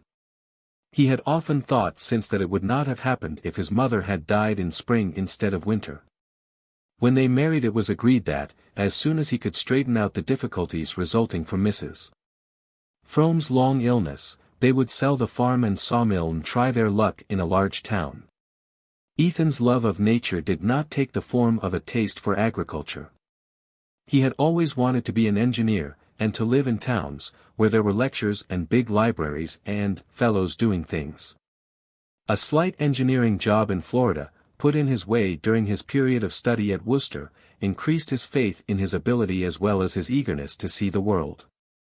And he felt sure that, with a smart wife like Zeena, it would not be long before he had made himself a place in it. Zeena's native village was slightly larger and nearer to the railway than Starkfield, and she had let her husband see from the first that life on an isolated farm was not what she had expected when she married. But purchasers were slow in coming, and while he waited for them Ethan learned the impossibility of transplanting her. She chose to look down on Starkfield, but she could not have lived in a place which looked down on her. Even Bettsbridge or Shadd's Falls would not have been sufficiently aware of her, and in the greater cities which attracted Ethan she would have suffered a complete loss of identity. And within a year of their marriage she developed the sickliness, which had since made her notable even in a community rich in pathological instances. When she came to take care of his mother she had seemed to Ethan like the very genius of health, but he soon saw that her skill as a nurse had been acquired by the absorbed observation of her own symptoms. Then she too fell silent. Perhaps it was the inevitable effect of life on the farm, or perhaps, as she sometimes said, it was because Ethan never listened. The charge was not wholly unfounded. When she spoke it was only to complain, and to complain of things not in his power to remedy, and to check a tendency to impatient retort. He had first formed the habit of not answering her, and finally of thinking of other things while she talked. Of late, however, since he had reasons for observing her more closely, her silence had begun to trouble him. He recalled his mother's growing taciturnity, and wondered if Zeena were also turning queer. Women did, he knew. Zeena, who had at her fingers' ends the pathological chart of the whole region, had cited many cases of the kind while she was nursing his mother. And he himself knew of certain lonely farmhouses in the neighborhood where stricken creatures pined, and of others where sudden tragedy had come of their presence. At times, looking at Zeena's shut face, he felt the chill of such forebodings. At other times her silence seemed deliberately assumed to conceal far-reaching intentions, mysterious conclusions drawn from suspicions and resentments impossible to guess. That supposition was even more disturbing than the other. And it was the one which had come to him the night before, when he had seen her standing in the kitchen door. Now her departure for Bettsbridge had once more eased his mind, and all his thoughts were on the prospect of his evening with Mattie. Only one thing weighed on him, and that was his having told Zeena that he was to receive cash for the lumber. He foresaw so clearly the consequences of this imprudence that with considerable reluctance he decided to ask Andrew Hale for a small advance on his load. When Ethan drove into Hale's yard the builder was just getting out of his sleigh. "Hello, Ethy," he said. "This comes handy." Andrew Hale was a ruddy man with a big grey mustache and a stubbly double chin unconstrained by a collar, but his scrupulously clean shirt was always fastened by a small diamond stud. This display of opulence was misleading, for though he did a fairly good business it was known that his easygoing habits and the demands of his large family frequently kept him what Starkfield called behind. He was an old friend of Ethan's family, and his house one of the few to which Zeena occasionally went, drawn there by the fact that Mrs. Hale, in her youth, had done more doctoring than any other woman in Starkfield, and was still a recognized authority on symptoms and treatment. Hale went up to the Greys and patted their sweating flanks. "Well, sir," he said, "you keep them too as if they was pets." Ethan set about unloading the logs, and when he had finished his job he pushed open the glazed door of the shed which the builder used as his office. Hale sat with his feet up on the stove, his back propped against a battered desk strewn with papers. The place, like the man, was warm, genial and untidy. "Sit right down and thaw out," he greeted Ethan. The latter did not know how to begin, but at length he managed to bring out his request for an advance of $50. The blood rushed to his thin skin under the sting of Hale's astonishment. It was the builder's custom to pay at the end of 3 months, and there was no precedent between the two men for a cash settlement. Ethan felt that if he had pleaded an urgent need Hale might have made shift to pay him. But pride, and an instinctive prudence, kept him from resorting to this argument. After his father's death it had taken time to get his head above water, and he did not want Andrew Hale, or anyone else in Starkfield, to think he was going under again. Besides, he hated lying. If he wanted the money he wanted it, and it was nobody's business to ask why. He therefore made his demand with the awkwardness of a proud man who will not admit to himself that he is stooping, and he was not much surprised at Hale's refusal. The builder refused genially, as he did everything else. He treated the matter as something in the nature of a practical joke, and wanted to know if Ethan meditated buying a grand piano or adding a cupola to his house. Offering, in the latter case, to give his services free of cost. Ethan's arts were soon exhausted, and after an embarrassed pause he wished Hale good day and opened the door of the office. As he passed out the builder suddenly called after him, "See here, you ain't in a tight place, are you?" "Not a bit," Ethan's pride retorted before his reason had time to intervene. "Well, that's good. Because I am, a shade. Fact is, I was going to ask you to give me a little extra time on that payment. Business is pretty slack, to begin with, and then I'm fixing up a little house for Ned and Ruth when they're married. I'm glad to do it for them, but it costs." His look appealed to Ethan for sympathy. "The young people like things nice. You know how it is yourself, it's not so long ago since you fixed up your own place for Zeena." Ethan left the Grays and Hale's stable and went about some other business in the village. As he walked away the builder's last phrase lingered in his ears, and he reflected grimly that his 7 years with Zeena seemed to Starkfield not so long. The afternoon was drawing to an end, and here and there a lighted pane spangled the cold grey dusk and made the snow look whiter. The bitter weather had driven every one indoors and Ethan had the long rural street to himself. Suddenly he heard the brisk play of sleigh bells and a cutter passed him, drawn by a free-going horse. Ethan recognized Michael Eady's roan colt, and young Dennis Eady, in a handsome new fur cap, leaned forward and waved a greeting. "Hello, Ethy," he shouted and spun on. The cutter was going in the direction of the Frome farm, and Ethan's heart contracted as he listened to the dwindling bells.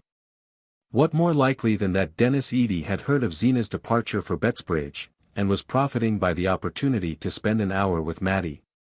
Ethan was ashamed of the storm of jealousy in his breast. It seemed unworthy of the girl that his thoughts of her should be so violent.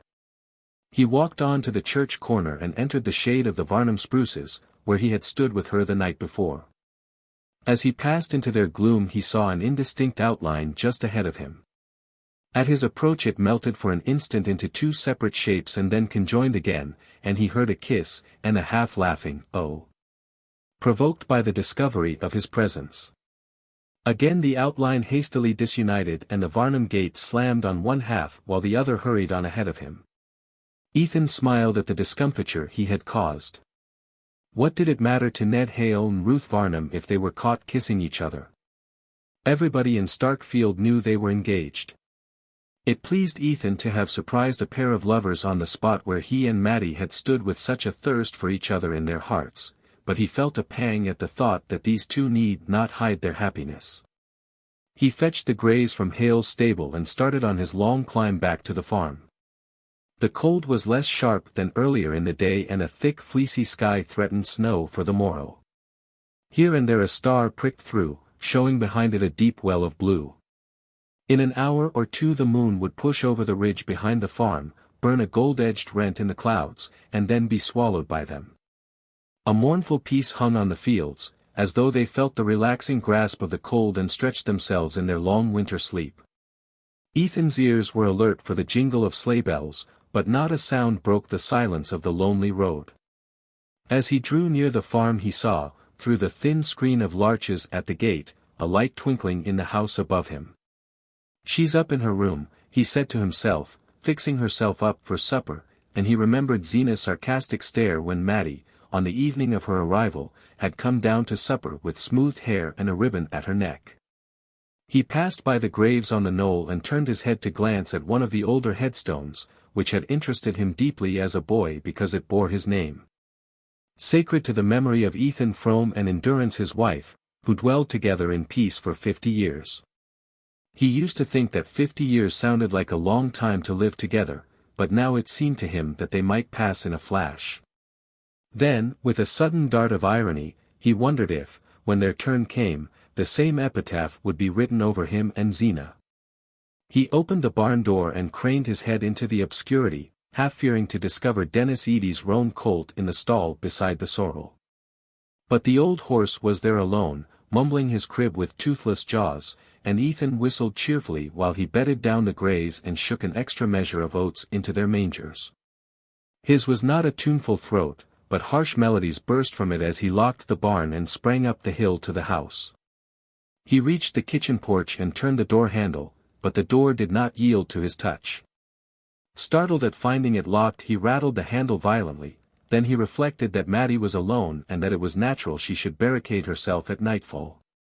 He stood in the darkness expecting to hear her step.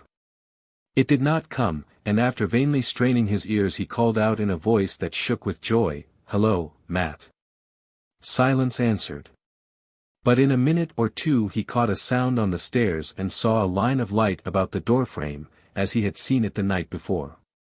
So strange was the precision with which the incidents of the previous evening were repeating themselves that he half expected, when he heard the key turn, to see his wife before him on the threshold, but the door opened, and Maddie faced him.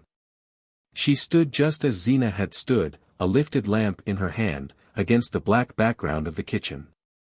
She held the light at the same level, and it drew out with the same distinctness her slim young throat and the brown wrist no bigger than a child's.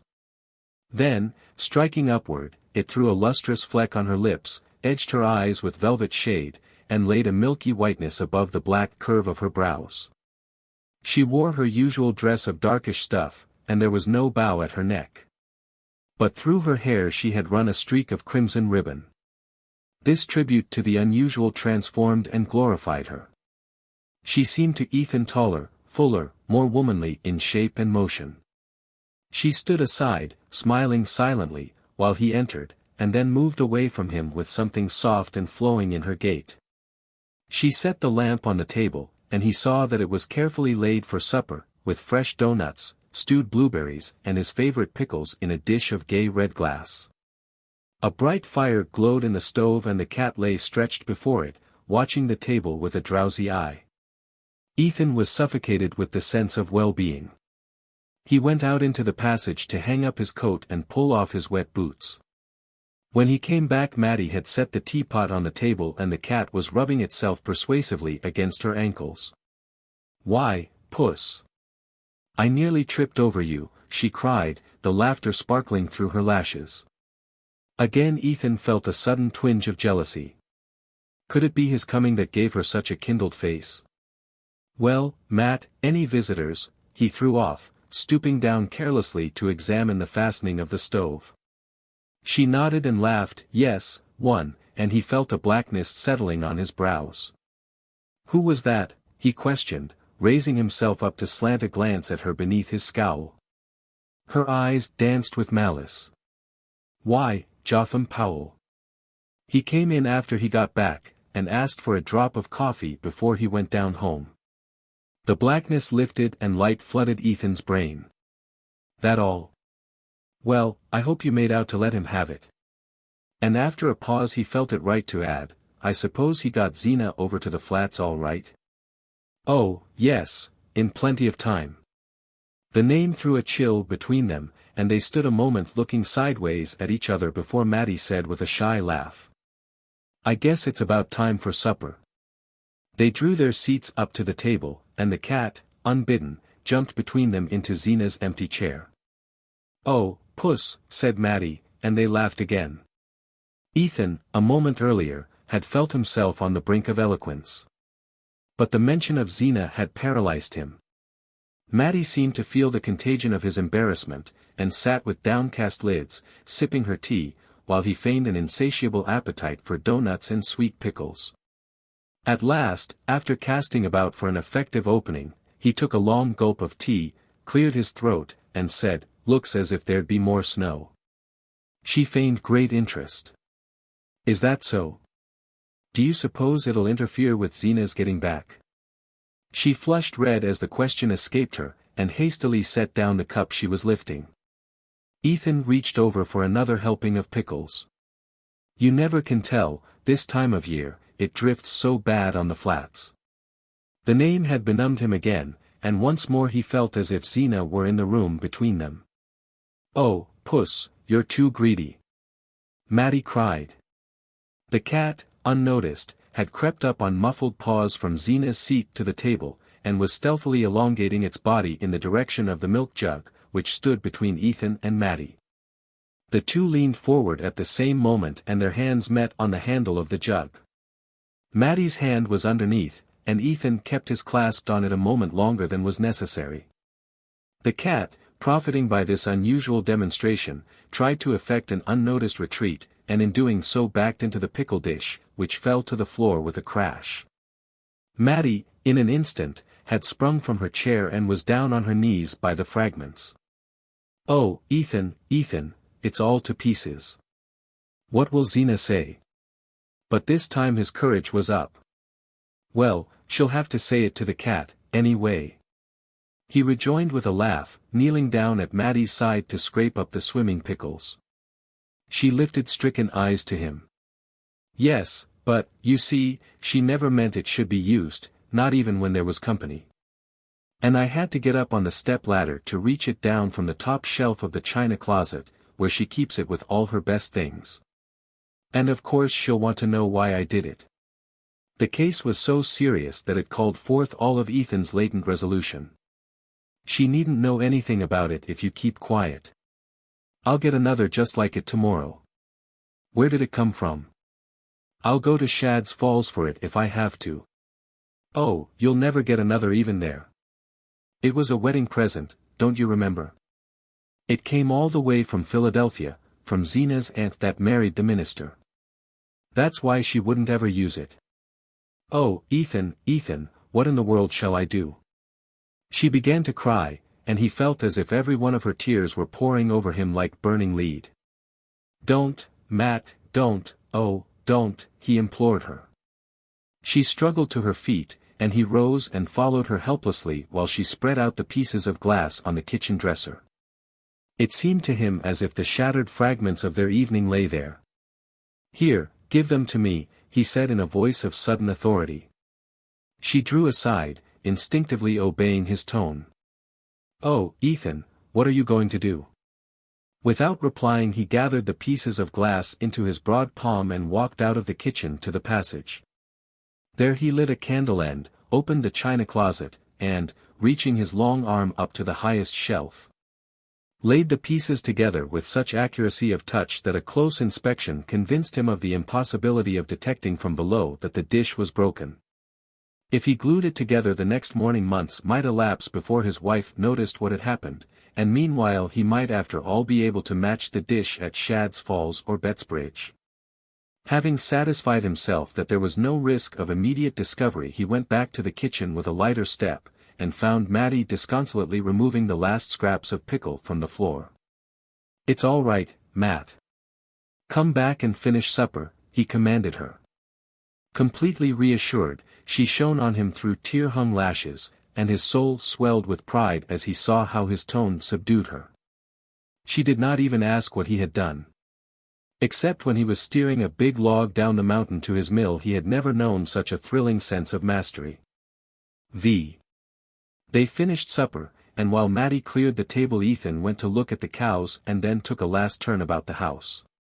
The earth lay dark under a muffled sky and the air was so still that now and then he heard a lump of snow come thumping down from a tree far off on the edge of the woodlot. When he returned to the kitchen Mattie had pushed up his chair to the stove and seated herself near the lamp with a bit of sewing. The scene was just as he had dreamed of it that morning. He sat down, drew his pipe from his pocket and stretched his feet to the glow. His hard day's work in the keen air made him feel at once lazy and light of mood, and he had a confused sense of being in another world, where all was warmth and harmony and time could bring no change. The only drawback to his complete well-being was the fact that he could not see Mattie from where he sat, but he was too indolent to move and after a moment he said, "Come over here and sit by the stove." Zeena's empty rocking chair stood facing him. Mattie rose obediently, and seated herself in it. As her young brown head detached itself against the patchwork cushion that habitually framed his wife's gaunt countenance, Ethan had a momentary shock. It was almost as if the other face, the face of the superseded woman, had obliterated that of the intruder. After a moment Mattie seemed to be affected by the same sense of constraint. She changed her position, leaning forward to bend her head above her work, so that he saw only the foreshortened tip of her nose and the streak of red in her hair. Then she slipped to her feet, saying, "I can't see to sew," and went back to her chair by the lamp. Ethan made a pretext of getting up to replenish the stove, and when he returned to his seat he pushed it sideways that he might get a view of her profile and of the lamplight falling on her hands. The cat, who had been a puzzled observer of these unusual movements, jumped up into Zeena's chair, rolled itself into a ball, and lay watching them with narrowed eyes. Deep quiet sank on the room. The clock ticked above the dresser, a piece of charred wood fell now and then in the stove, and the faint sharp scent of the geraniums mingled with the odor of Ethan's smoke, which began to throw a blue haze about the lamp and to hang its grayish cobwebs in the shadowy corners of the room. All constraint had vanished between the two, and they began to talk easily and simply. They spoke of everyday things, of the prospect of snow, of the next church sociable, of the loves and quarrels of Starkfield. The commonplace nature of what they said produced in Ethan an illusion of long-established intimacy which no outburst of emotion could have given. And he set his imagination adrift on the fiction that they had always spent their evenings thus and would always go on doing so. "This is the night we were to have gone coasting, Matt," he said at length, with the rich sense, as he spoke, that they could go on any other night they chose, since they had all time before them. She smiled back at him. "I guess you forgot." "No, I didn't forget, but it's as dark as Egypt outdoors. We might go tomorrow if there's a moon." She laughed with pleasure, her head tilted back, the lamplight sparkling on her lips and teeth. "That would be lovely, Ethan." He kept his eyes fixed on her, marveling at the way her face changed with each turn of their talk, like a wheat field under a summer breeze. It was intoxicating to find such magic in his clumsy words, and he longed to try new ways of using it. "Would you be scared to go down the Corbury Road with me on a night like this?" he asked. Her cheeks burned redder. "I ain't any more scared than you are." "Well, I'd be scared, then, I wouldn't do it. That's an ugly corner down by the big elm. If a fellow didn't keep his eyes open he'd go plumb into it." He luxuriated in the sense of protection and authority which his words conveyed. To prolong and intensify the feeling he added, "I guess we're well enough here." She let her lids sink slowly, in the way he loved. "Yes, we're well enough here," she sighed. Her tone was so sweet that he took the pipe from his mouth and drew his chair up to the table. Leaning forward, he touched the farther end of the strip of brown stuff that she was hemming. "Say, Matt," he began with a smile, "what do you think I saw under the Varnum spruces, coming along home just now?" "I saw a friend of yours getting kissed." The words had been on his tongue all the evening, but now that he had spoken them they struck him as inexpressibly vulgar and out of place. Mattie blushed to the roots of her hair and pulled her needle rapidly twice or thrice through her work, insensibly drawing the end of it away from him. "I suppose it was Ruth and Ned," she said in a low voice, as though he had suddenly touched on something grave. Ethan had imagined that his allusion might open the way to the accepted pleasantries, and these perhaps in turn to a harmless caress, if only a mere touch on her hand. But now he felt as if her blush had set a flaming guard about her. He supposed it was his natural awkwardness that made him feel so. He knew that most young men made nothing at all of giving a pretty girl a kiss, and he remembered that the night before, when he had put his arm about Mattie, she had not resisted. But that had been out of doors, under the open irresponsible night. Now, in the warm lamplit room, with all its ancient implications of conformity in order, she seemed infinitely farther away from him and more unapproachable. To ease his constraint he said, "I suppose they'll be setting a date before long." "Yes. I shouldn't wonder if they got married sometime along in the summer." She pronounced the word married as if her voice caressed it. It seemed a rustling covert leading to enchanted glades. A pang shot through Ethan, and he said, twisting away from her in his chair, "It'll be your turn next, I wouldn't wonder." She laughed a little uncertainly. "Why do you keep on saying that?" He echoed her laugh. "I guess I do it to get used to the idea." He drew up to the table again and she sewed on in silence, with dropped lashes, while he sat in fascinated contemplation of the way in which her hands went up and down above the strip of stuff. Just as he had seen a pair of birds make short perpendicular flights over a nest they were building. At length, without turning her head or lifting her lids, she said in a low tone, it's not because you think Zeena's got anything against me, is it? His former dread started up full-armed at the suggestion. Why, what do you mean, he stammered. She raised distressed eyes to his, her work dropping on the table between them. I don't know. I thought last night she seemed to have. I'd like to know what, he growled. Nobody can tell with Zeena. It was the first time they had ever spoken so openly of her attitude toward Maddie, and the repetition of the name seemed to carry it to the farther corners of the room and send it back to them in long repercussions of sound. Maddie waited, as if to give the echo time to drop, and then went on, she hasn't said anything to you? He shook his head. No, not a word. She tossed the hair back from her forehead with a laugh. I guess I'm just nervous, then. I'm not going to think about it any more. Oh, no, don't let's think about it, Matt.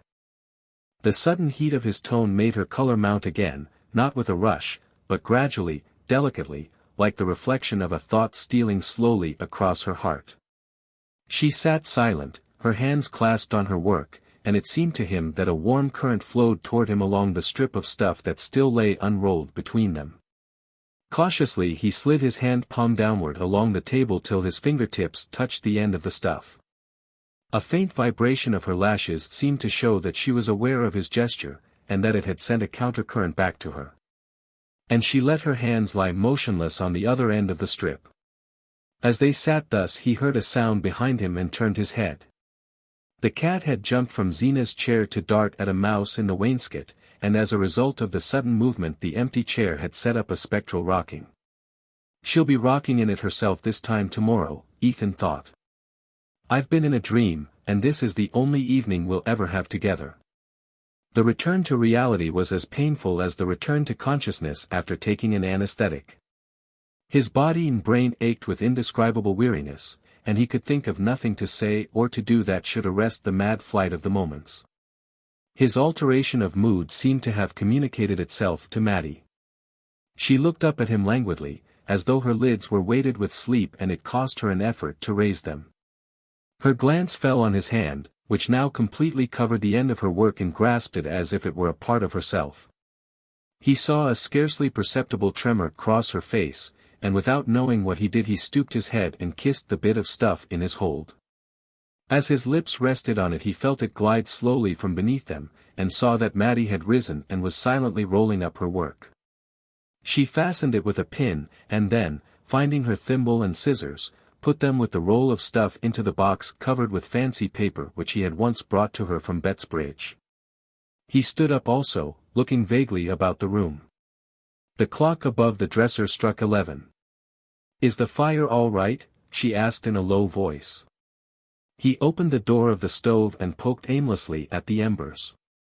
When he raised himself again he saw that she was dragging toward the stove the old soapbox lined with carpet in which the cat made its bed. Then she recrossed the floor and lifted two of the geranium pots in her arms, moving them away from the cold window. He followed her and brought the other geraniums, the hyacinth bulbs in a cracked custard bowl and the German ivy trained over an old croquet hoop. When these nightly duties were performed there was nothing left to do but to bring in the tin candlestick from the passage, light the candle and blow out the lamp. Ethan put the candlestick in Maddie's hand and she went out of the kitchen ahead of him, the light that she carried before her making her dark hair look like a drift of mist on the moon. "Good night, Matt," he said as she put her foot on the first step of the stairs. She turned and looked at him a moment. "Good night, Ethan," she answered, and went up. When the door of her room had closed on her he remembered that he had not even touched her hand. 6.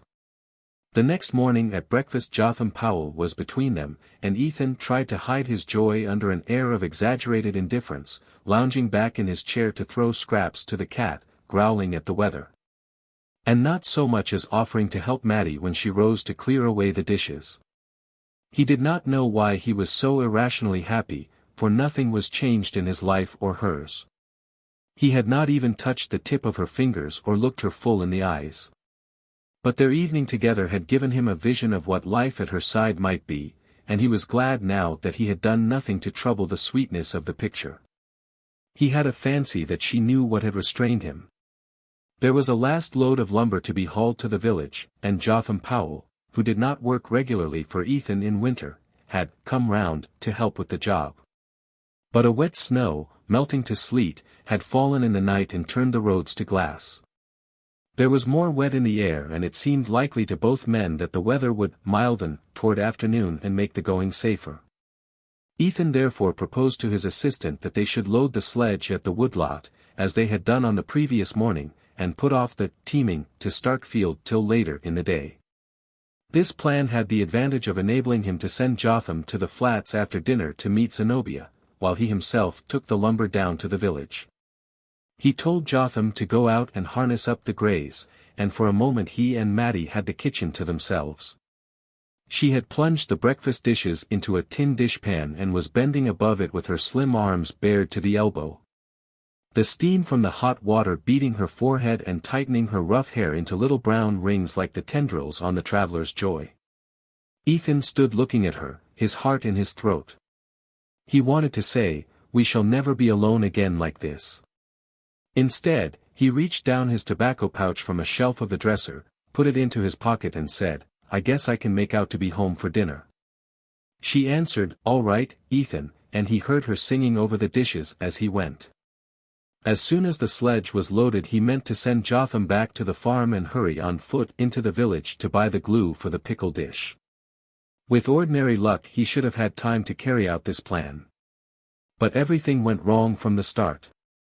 On the way over to the woodlot one of the greys slipped on a glare of ice and cut his knee, and when they got him up again Jotham had to go back to the barn for a strip of rag to bind the cut. Then, when the loading finally began, a sleety rain was coming down once more, and the tree trunks were so slippery that it took twice as long as usual to lift them and get them in place on the sledge. It was what Jotham called a sour morning for work, and the horses, shivering and stamping under their wet blankets, seemed to like it as little as the men. It was long past the dinner hour when the job was done, and Ethan had to give up going to the village because he wanted to lead the injured horse home and wash the cut himself. He thought that by starting out again with the lumber as soon as he had finished his dinner he might get back to the farm with the glue before Jotham and the old sorrel had had time to fetch Zenobia from the flats. But he knew the chance was a slight one. It turned on the state of the roads and on the possible lateness of the Bettsbridge train. He remembered afterward, with a grim flash of self-derision, what importance he had attached to the weighing of these probabilities. As soon as dinner was over he set out again for the woodlot, not daring to linger till Jotham Powell left. The hired man was still drying his wet feet at the stove, and Ethan could only give Mattie a quick look as he said beneath his breath, "I'll be back early." He fancied that she nodded her comprehension. And with that scant solace he had to trudge off through the rain.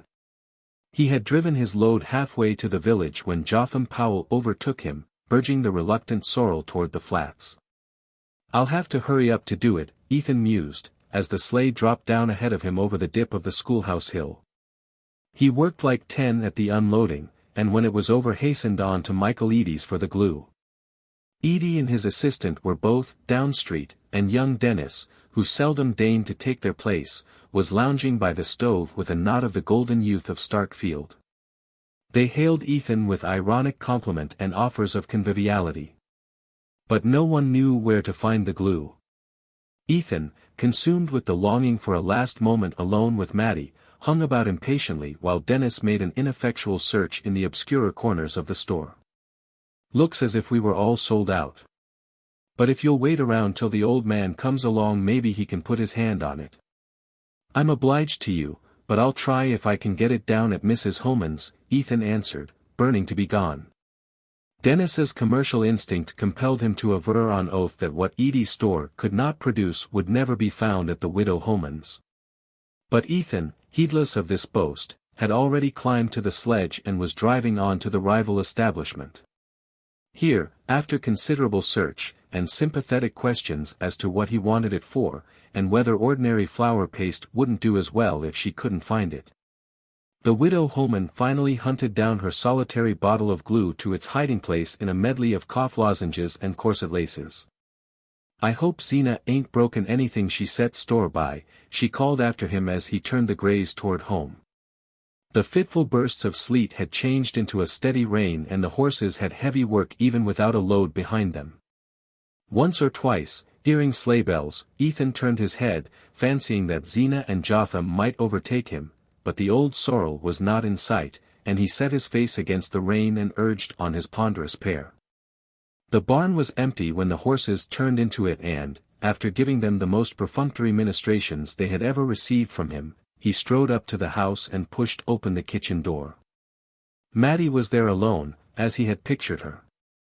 She was bending over a pan on the stove, but at the sound of his step she turned with a start and sprang to him. "See, here, Matt, I've got some stuff to mend the dish with. Let me get at it quick," he cried, waving the bottle in one hand while he put her lightly aside, but she did not seem to hear him. "Oh, Ethan, Zeena's come," she said in a whisper, clutching his sleeve. They stood and stared at each other, pale as culprits. "But the sorrel's not in the barn," Ethan stammered. "Jotham Powell brought some goods over from the flats for his wife, and he drove right on home with them," she explained. He gazed blankly about the kitchen, which looked cold and squalid in the rainy winter twilight. "How is she?" he asked, dropping his voice to Mattie's whisper. She looked away from him uncertainly. "I don't know. She went right up to her room. She didn't say anything." "No." Ethan let out his doubts in a low whistle and thrust the bottle back into his pocket. "Don't fret, I'll come down and mend it in the night," he said. He pulled on his wet coat again and went back to the barn to feed the greys. While he was there Jotham Powell drove up with the sleigh, and when the horses had been attended to Ethan said to him, "You might as well come back up for a bite." He was not sorry to assure himself of Jotham's neutralizing presence at the supper table, for Zeena was always nervous after a journey. But the hired man, though seldom loath to accept a meal not included in his wages, opened his stiff jaws to answer slowly, "I'm obliged to you, but I guess I'll go along back." Ethan looked at him in surprise. "Better come up and dry off. Looks as if there'd be something hot for supper." Jotham's facial muscles were unmoved by this appeal and, his vocabulary being limited, he merely repeated, "I guess I'll go along back." To Ethan there was something vaguely ominous in this stolid rejection of free food and warmth, and he wondered what had happened on the drive to nerve Jotham to such stoicism. Perhaps Zeena had failed to see the new doctor or had not liked his counsels. Ethan knew that in such cases the first person she met was likely to be held responsible for her grievance.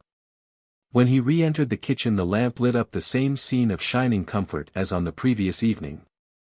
The table had been as carefully laid, a clear fire glowed in the stove, the cat dozed in its warmth, and Mattie came forward carrying a plate of doughnuts. She and Ethan looked at each other in silence. Then she said, as she had said the night before, "I guess it's about time for supper." 7. Ethan went out into the passage to hang up his wet garments. He listened for Zeena's step and, not hearing it, called her name up the stairs.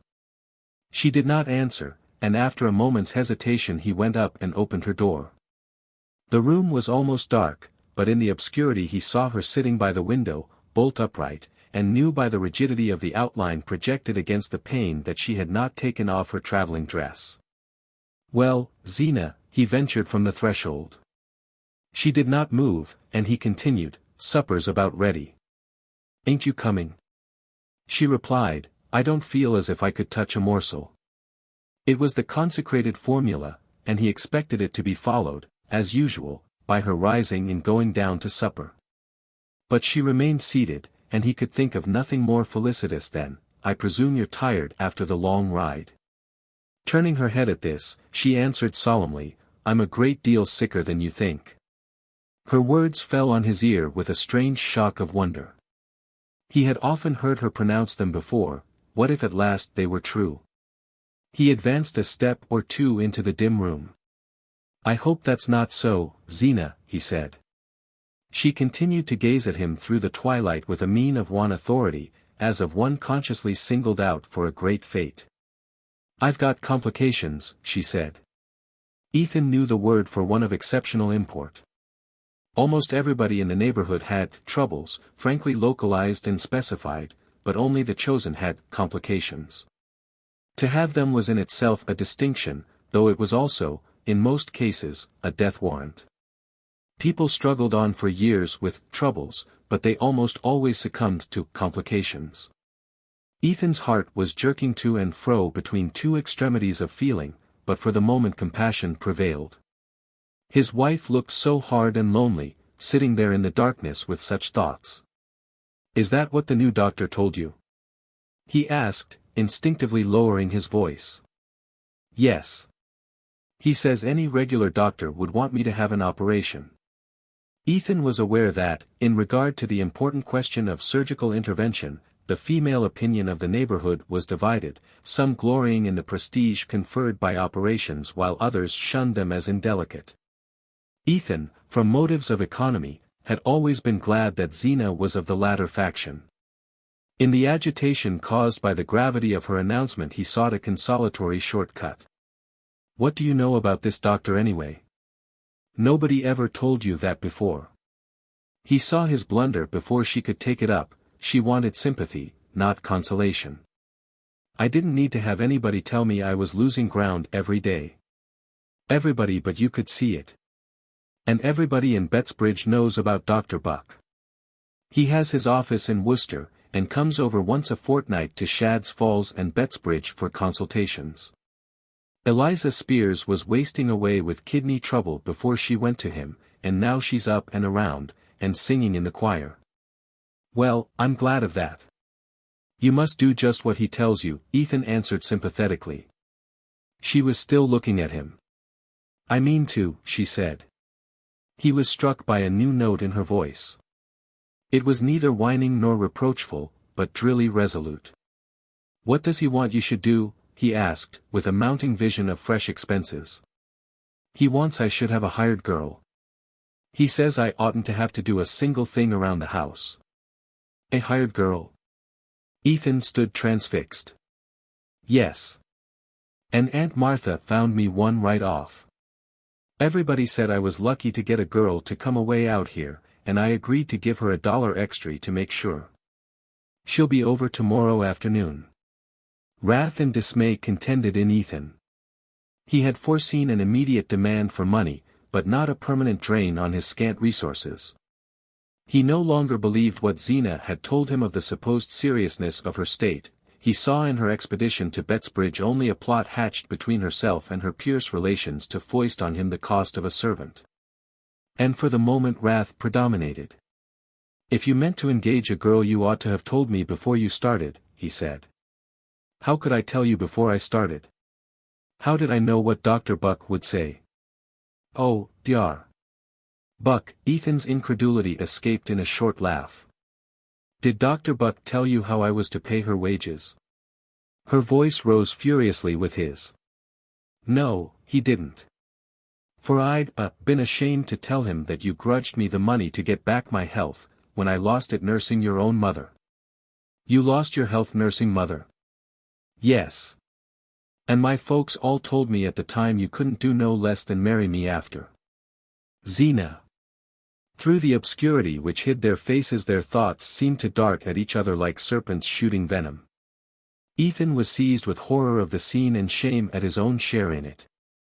It was as senseless and savage as a physical fight between two enemies in the darkness. He turned to the shelf above the chimney, groped for matches and lit the one candle in the room. At first its weak flame made no impression on the shadows. Then Zeena's face stood grimly out against the uncurtained pane, which had turned from grey to black. It was the first scene of open anger between the couple in their sad 7 years together, and Ethan felt as if he had lost an irretrievable advantage in descending to the level of recrimination. But the practical problem was there and had to be dealt with. "You know I haven't got the money to pay for a girl, Zeena. You'll have to send her back. I can't do it. The doctor says it'll be my death if I go on slaving the way I've had to. He doesn't understand how I've stood it as long as I have."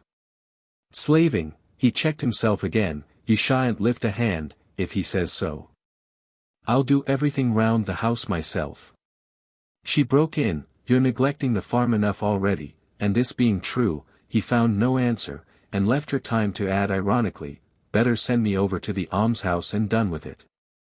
I guess there's been Fromes there afore now. The taunt burned into him, but he let it pass. I haven't got the money. That settles it. There was a moment's pause in the struggle, as though the combatants were testing their weapons. Then Zeena said in a level voice, I thought you were to get $50 from Andrew Hale for that lumber. Andrew Hale never pays under 3 months. He had hardly spoken when he remembered the excuse he had made for not accompanying his wife to the station the day before, and the blood rose to his frowning brows. Why, you told me yesterday you'd fixed it up with him to pay cash down. You said that was why you couldn't drive me over to the flats. Ethan had no suppleness in deceiving. He had never before been convicted of a lie, and all the resources of evasion failed him. I guess that was a misunderstanding, he stammered. You ain't got the money?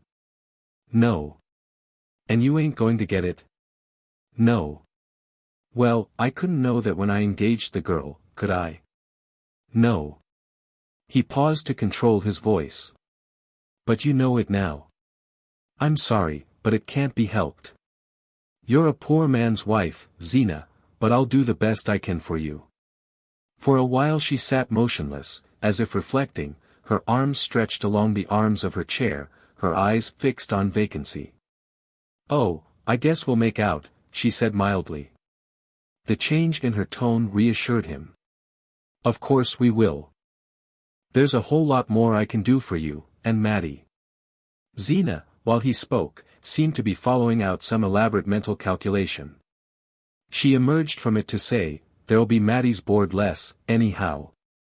Ethan, supposing the discussion to be over, had turned to go down to supper. He stopped short, not grasping what he heard. Maddie's board less, he began. Zeena laughed.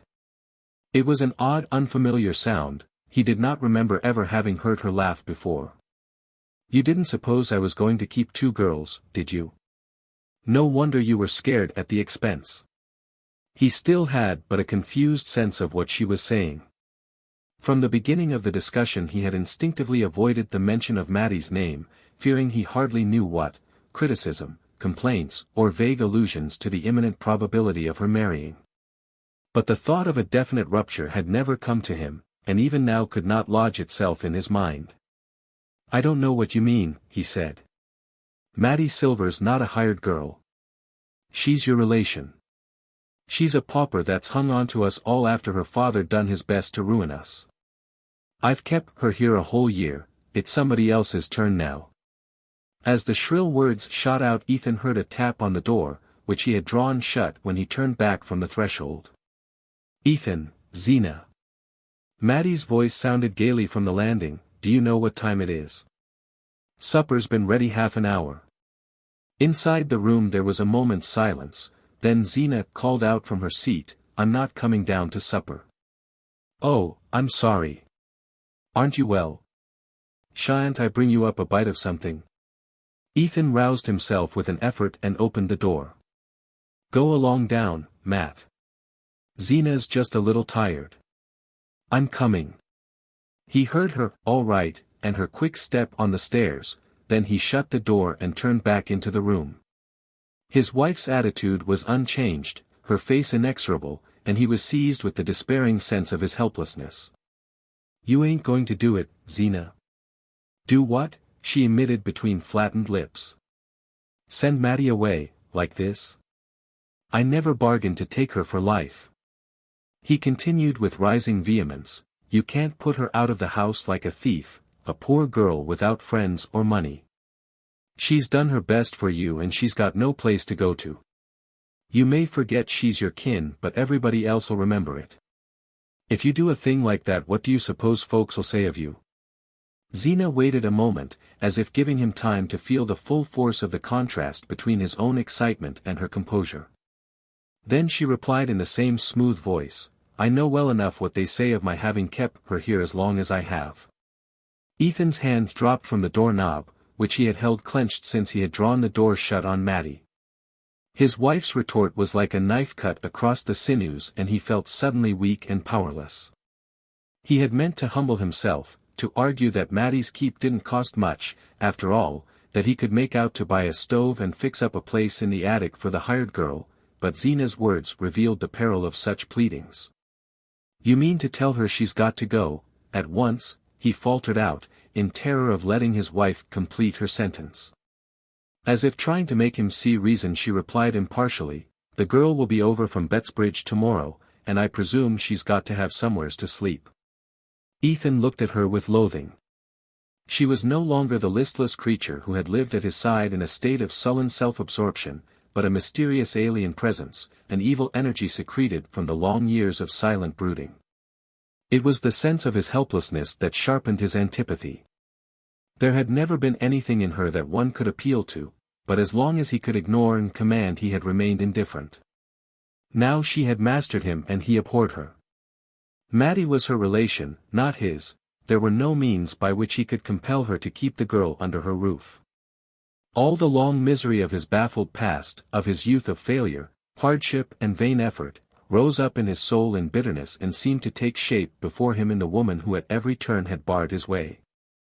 She had taken everything else from him, and now she meant to take the one thing that made up for all the others. For a moment such a flame of hate rose in him that it ran down his arm and clenched his fist against her. He took a wild step forward and then stopped. You're not coming down," he said in a bewildered voice. "No. I guess I'll lay down on the bed a little while," she answered mildly, and he turned and walked out of the room. In the kitchen Maddie was sitting by the stove, the cat curled up on her knees. She sprang to her feet as Ethan entered and carried the covered dish of meat pie to the table. "I hope Zeena isn't sick," she asked. "No." She shone at him across the table. "Well, sit right down then. You must be starving." She uncovered the pie and pushed it over to him. So they were to have one more evening together, her happy eyes seemed to say. He helped himself mechanically and began to eat, then disgust took him by the throat and he laid down his fork. Maddie's tender gaze was on him and she marked the gesture. "Why, Ethan, what's the matter? Don't it taste right?" "Yes, it's first rate." "Only he pushed his plate away, rose from his chair, and walked around the table to her side. She started up with frightened eyes. "Ethan, there's something wrong." "I knew there was." She seemed to melt against him in her terror, and he caught her in his arms, held her fast there, felt her lashes beat his cheek like netted butterflies. What is it, she stammered. But he had found her lips at last and was drinking unconsciousness of everything but the joy they gave him. She lingered a moment, caught in the same strong current, then she slipped from him and drew back a step or two, pale and troubled. Her look smote him with compunction, and he cried out, as if he saw her drowning in a dream, "You can't go, Matt. I'll never let you." Go, she stammered. "Must I go?" The words went on sounding between them as though a torch of warning flew from hand to hand through a black landscape. Ethan was overcome with shame at his lack of self-control in flinging the news at her so brutally. His head reeled and he had to support himself against the table. All the while he felt as if he were still kissing her, and yet dying of thirst for her lips. "Ethan, what has happened? Is Zeena mad with me?" Her cry steadied him, though it deepened his wrath and pity. No, he assured her, "it's not that. But this new doctor has scared her about herself. You know she believes all they say the first time she sees them. And this one's told her she won't get well unless she lays up and don't do a thing about the house, not for months." He paused, his eyes wandering from her miserably. She stood silent a moment, drooping before him like a broken branch. She was so small and weak-looking that it wrung his heart, but suddenly she lifted her head and looked straight at him. "And she wants somebody handier in my place. Is that it?" "That's what she says tonight. If she says it tonight she'll say it tomorrow." Both bowed to the inexorable truth. They knew that Zeena never changed her mind, and that in her case a resolve once taken was equivalent to an act performed. There was a long silence between them. Then Maddie said in a low voice, don't be too sorry, Ethan. Oh, God, he groaned. The glow of passion he had felt for her had melted to an aching tenderness. He saw her quick lids beating back the tears, and longed to take her in his arms and soothe her. You're letting your supper get cold, she admonished him with a pale gleam of gaiety. Oh, Matt, where'll you go to? Her lids sank and a tremor crossed her face. He saw that for the first time the thought of the future came to her distinctly. I might get something to do over at Stanford, she faltered, as if knowing that he knew she had no hope. He dropped back into his seat and hid his face in his hands.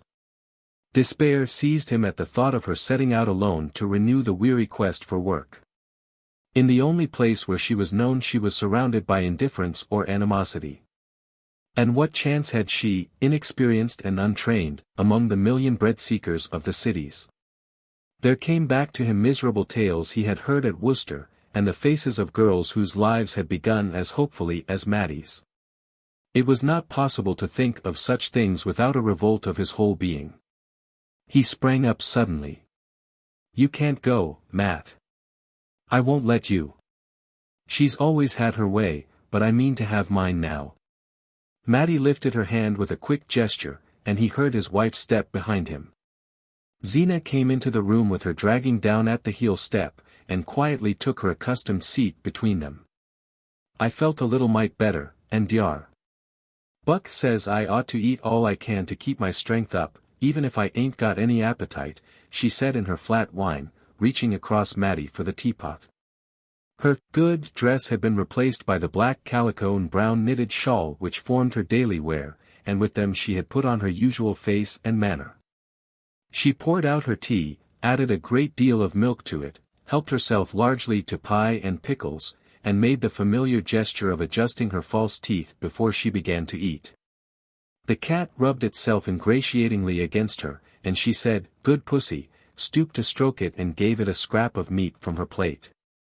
Ethan sat speechless, not pretending to eat, but Mattie nibbled valiantly at her food and asked Zeena one or two questions about her visit to Bettsbridge. Zeena answered in her everyday tone and, warming to the theme, regaled them with several vivid descriptions of intestinal disturbances among her friends and relatives.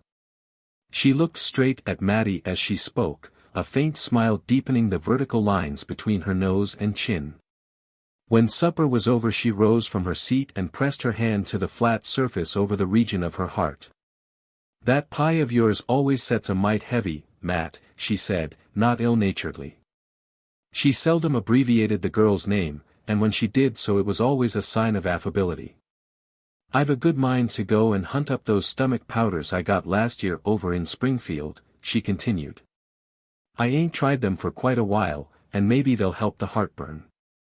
Mattie lifted her eyes. "Can't I get them for you, Zeena?" she ventured. "No. They're in a place you don't know about," Zeena answered darkly, with one of her secret looks.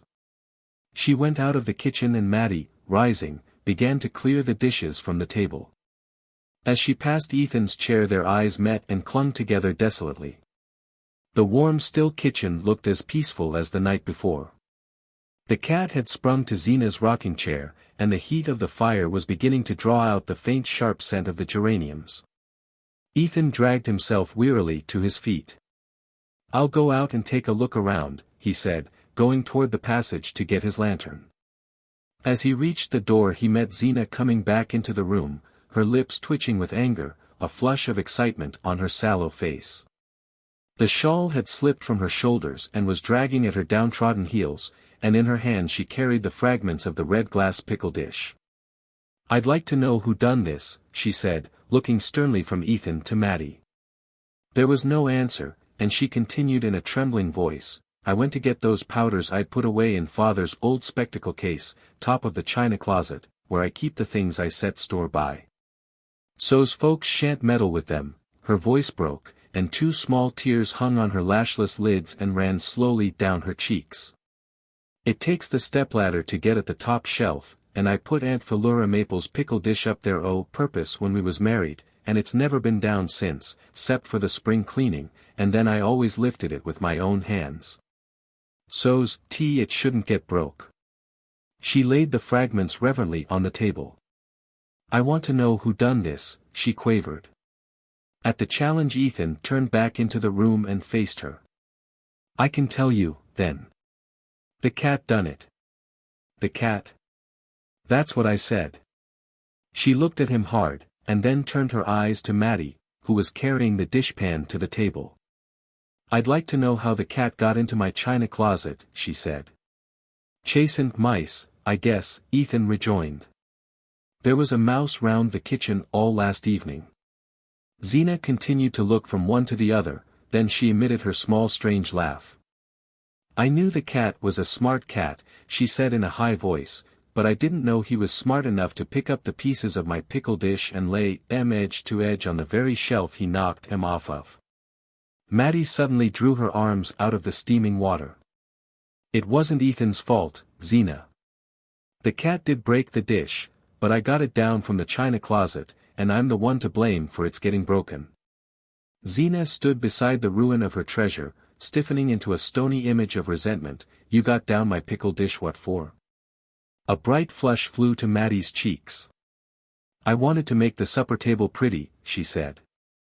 You wanted to make the supper table pretty. And you waited till my back was turned, and took the thing I set most store by of anything I've got, and wouldn't never use it, not even when the minister come to dinner, or Aunt Martha Pierce come over from Bettsbridge. Zeena paused with a gasp. As if terrified by her own evocation of the sacrilege. You're a bad girl, Maddie Silver, and I always known it. It's the way your father begun, and I was warned of it when I took you. And I tried to keep my things where you couldn't get at them, and now you've took from me the one I cared for most of all. She broke off in a short spasm of sobs that passed and left her more than ever like a shape of stone. If I'd listened to folks, you'd gone before now, and this wouldn't happened, she said, and gathering up the bits of broken glass she went out of the room as if she carried a dead body. 8. When Ethan was called back to the farm by his father's illness, his mother gave him, for his own use, a small room behind the untenanted, best parlor. Here he had nailed up shelves for his books, built himself a box sofa out of boards and a mattress, laid out his papers on a kitchen table, hung on the rough plaster wall an engraving of Abraham Lincoln and a calendar with thoughts from the poets. And tried, with these meager properties, to produce some likeness to the study of a minister, who had been kind to him and lent him books when he was at Worcester. He still took refuge there in summer, but when Maddie came to live at the farm he had to give her his stove, and consequently the room was uninhabitable for several months of the year. To this retreat he descended as soon as the house was quiet, and Zeena's steady breathing from the bed had assured him that there was to be no sequel to the scene in the kitchen. After Zeena's departure he and Maddie had stood speechless, neither seeking to approach the other.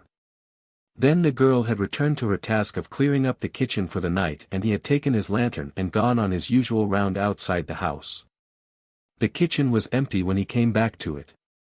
But his tobacco pouch and pipe had been laid on the table, and under them was a scrap of paper torn from the back of a seedsman's catalogue, on which 3 words were written, "Don't trouble, Ethan."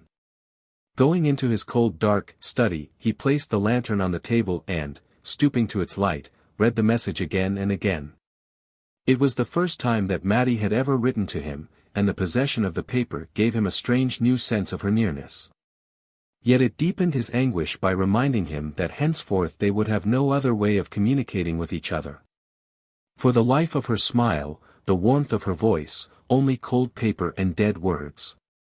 Confused motions of rebellion stormed in him. He was too young, too strong, too full of the sap of living, to submit so easily to the destruction of his hopes. Must he wear out all his years at the side of a bitter querulous woman? Other possibilities had been in him, possibilities sacrificed, one by one, to Zeena's narrow-mindedness and ignorance. And what good had come of it? She was 100 times bitterer and more discontented than when he had married her. The one pleasure left her was to inflict pain on him. All the healthy instincts of self-defense rose up in him against such waste. He bundled himself into his old coonskin coat and lay down on the box sofa to think. Under his cheek he felt a hard object with strange protuberances. It was a cushion which Zeena had made for him when they were engaged, the only piece of needlework he had ever seen her do. He flung it across the floor and propped his head against the wall. He knew a case of a man over the mountain, a young fellow of about his own age, who had escaped from just such a life of misery by going west with the girl he cared for. His wife had divorced him, and he had married the girl and prospered. Ethan had seen the couple the summer before at Shadd's Falls, where they had come to visit relatives. They had a little girl with fair curls, who wore a gold locket and was dressed like a princess. The deserted wife had not done badly either. Her husband had given her the farm and she had managed to sell it, and with that and the alimony she had started a lunchroom at Bettsbridge and bloomed into activity and importance. Ethan was fired by the thought. Why should he not leave with Mattie the next day, instead of letting her go alone? He would hide his valise under the seat of the sleigh, and Zeena would suspect nothing till she went upstairs for her afternoon nap and found a letter on the bed. His impulses were still near the surface, and he sprang up, relit the lantern, and sat down at the table. He rummaged in the drawer for a sheet of paper, found one, and began to write. Zeena, I've done all I could for you, and I don't see as it's been any use. I don't blame you, nor I don't blame myself. Maybe both of us will do better separate. I'm going to try my luck west, and you can sell the farm and mill, and keep the money. His pen paused on the word, which brought home to him the relentless conditions of his lot. If he gave the farm and mill to Zeena, what would be left him to start his own life with? Once in the West he was sure of picking up work, he would not have feared to try his chance alone. But with Mattie depending on him the case was different. And what of Zeena's fate? Farm and mill were mortgaged to the limit of their value, and even if she found a purchaser, in itself an unlikely chance, it was doubtful if she could clear $1,000 on the sale. Meanwhile, how could she keep the farm going? It was only by incessant labor and personal supervision that Ethan drew a meager living from his land, and his wife, even if she were in better health than she imagined, could never carry such a burden alone. Well, she could go back to her people, then, and see what they would do for her. It was the fate she was forcing on Mattie, why not let her try it herself? By the time she had discovered his whereabouts, and brought suit for divorce, he would probably, wherever he was, be earning enough to pay her a sufficient alimony. And the alternative was to let Mattie go forth alone, with far less hope of ultimate provision. He had scattered the contents of the table drawer in his search for a sheet of paper, and as he took up his pen his eye fell on an old copy of the Bettsbridge Eagle. The advertising sheet was folded uppermost, and he read the seductive words, "Trips to the West, reduced rates." He drew the lantern nearer and eagerly scanned the fares, then the paper fell from his hand and he pushed aside his unfinished letter. A moment ago he had wondered what he and Mattie were to live on when they reached the West, now he saw that he had not even the money to take her there. Borrowing was out of the question. 6 months before he had given his only security to raise funds for necessary repairs to the mill, and he knew that without security no one at Starkfield would lend him $10. The inexorable facts closed in on him like prison warders handcuffing a convict. There was no way out, none. He was a prisoner for life, and now his one ray of light was to be extinguished. He crept back heavily to the sofa, stretching himself out with limbs so leaden that he felt as if they would never move again. Tears rose in his throat and slowly burned their way to his lids. As he lay there, the window pane that faced him, growing gradually lighter, inlaid upon the darkness a square of moon-suffused sky. A crooked tree branch crossed it, a branch of the apple tree under which, on summer evenings, he had sometimes found Mattie sitting when he came up from the mill. Slowly the rim of the rainy vapors caught fire and burnt away, and a pure moon swung into the blue. Ethan, rising on his elbow, watched the landscape whiten and shape itself under the sculpture of the moon. This was the night on which he was to have taken Mattie coasting, and there hung the lamp to light them. He looked out at the slopes bathed in luster, the silver-edged darkness of the woods, the spectral purple of the hills against the sky, and it seemed as though all the beauty of the night had been poured out to mock his wretchedness. He fell asleep, and when he woke the chill of the winter dawn was in the room. He felt cold and stiff and hungry, and ashamed of being hungry. He rubbed his eyes and went to the window. A red sun stood over the grey rim of the fields, behind trees that looked black and brittle. He said to himself, "This is Matt's last day," and tried to think what the place would be without her. As he stood there he heard a step behind him and she entered. "Oh, Ethan, were you here all night?" She looked so small and pinched, in her poor dress, with the red scarf wound about her, and the cold light turning her paleness sallow, that Ethan stood before her without speaking. "You must be frozen," she went on, fixing lusterless eyes on him. He drew a step nearer. "How did you know I was here?" "Because I heard you go downstairs again after I went to bed, and I listened all night, and you didn't come up." All his tenderness rushed to his lips. He looked at her and said, "I'll come right along and make up the kitchen fire."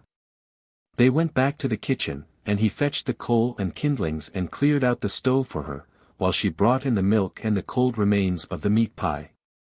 When warmth began to radiate from the stove, and the first ray of sunlight lay on the kitchen floor, Ethan's dark thoughts melted in the mellower air. The sight of Mattie going about her work as he had seen her on so many mornings made it seem impossible that she should ever cease to be a part of the scene. He said to himself that he had doubtless exaggerated the significance of Zeena's threats, and that she too, with the return of daylight, would come to a saner mood. He went up to Mattie as she bent above the stove, and laid his hand on her arm. "I don't want you should trouble either," he said, looking down into her eyes with a smile. She flushed up warmly and whispered back, "No, Ethan, I ain't going to trouble. I guess things you'll straighten out," he added. There was no answer but a quick throb of her lids, and he went on, "She ain't said anything this morning?" "No. I haven't seen her yet. Don't you take any notice when you do." With this injunction he left her and went out to the cow barn. He saw Jotham Powell walking up the hill through the morning mist, and the familiar sight added to his growing conviction of security. As the two men were clearing out the stalls, Jotham rested on his pitchfork to say, "Daniel Burns goin' over to the flats today noon, and he CD'd take Mattie's trunk along, and make it easier ridin', when I take her over in the sleigh." Ethan looked at him blankly, and he continued, "Miss Frome said the new girl'd be at the flats at 5, and I was to take Mattie then, so's she could catch the 6 o'clock train for Stamford." Ethan felt the blood drumming in his temples. He had to wait a moment before he could find voice to say, "Oh, it ain't so sure about Mattie's going." "That's so," said Jotham indifferently, and they went on with their work. When they returned to the kitchen the two women were already at breakfast. Zeena had an air of unusual alertness and activity. She drank 2 cups of coffee and fed the cat with the scraps left in the pie dish. Then she rose from her seat and, walking over to the window, snipped 2 or 3 yellow leaves from the geraniums. "Aunt Martha's ain't got a faded leaf on 'em, but they pine away when they ain't cared for," she said reflectively. Then she turned to Jotham and asked, "What time'd you say Daniel Byrne be along?" The hired man threw a hesitating glance at Ethan. "Round about noon," he said. Zeena turned to Mattie. "That trunk of yours is too heavy for the sleigh, and Daniel Byrne'll be round to take it over to the flats," she said. "I'm much obliged to you, Zeena," said Mattie. "I'd like to go over things with you first," Zeena continued in an unperturbed voice. "I know there's a huckabuck towel missing, and I can't make out what you done with that match safe used to stand behind the stuffed owl in the parlor." She went out, followed by Mattie, and when the men were alone Jotham said to his employer, "I guess I better let Daniel come round, then." Ethan finished his usual morning tasks about the house and barn. Then he said to Jotham, "I'm going down to Starkfield. Tell them not to wait dinner." The passion of rebellion had broken out in him again. That which had seemed incredible in the sober light of day had really come to pass, and he was to assist as a helpless spectator at Mattie's banishment. His manhood was humbled by the part he was compelled to play and by the thought of what Mattie must think of him. Confused impulses struggled in him as he strode along to the village. He had made up his mind to do something, but he did not know what it would be. The early mist had vanished and the fields lay like a silver shield under the sun. It was one of the days when the glitter of winter shines through a pale haze of spring. Every yard of the road was alive with Mattie's presence, and there was hardly a branch against the sky or a tangle of brambles on the bank in which some bright shred of memory was not caught. Once, in the stillness, the call of a bird in a mountain ash was so like her laughter that his heart tightened and then grew large, and all these things made him see that something must be done at once. Suddenly it occurred to him that Andrew Hale, who was a kind-hearted man, might be induced to reconsider his refusal and advance a small sum on the lumber if he were told that Zeena's ill health made it necessary to hire a servant. Hale, after all, knew enough of Ethan's situation to make it possible for the latter to renew his appeal without too much loss of pride, and, moreover, how much did pride count in the ebullition of passions in his breast? The more he considered his plan the more hopeful it seemed. If he could get Mrs. Hale's ear he felt certain of success, and with $50 in his pocket nothing could keep him from Mattie.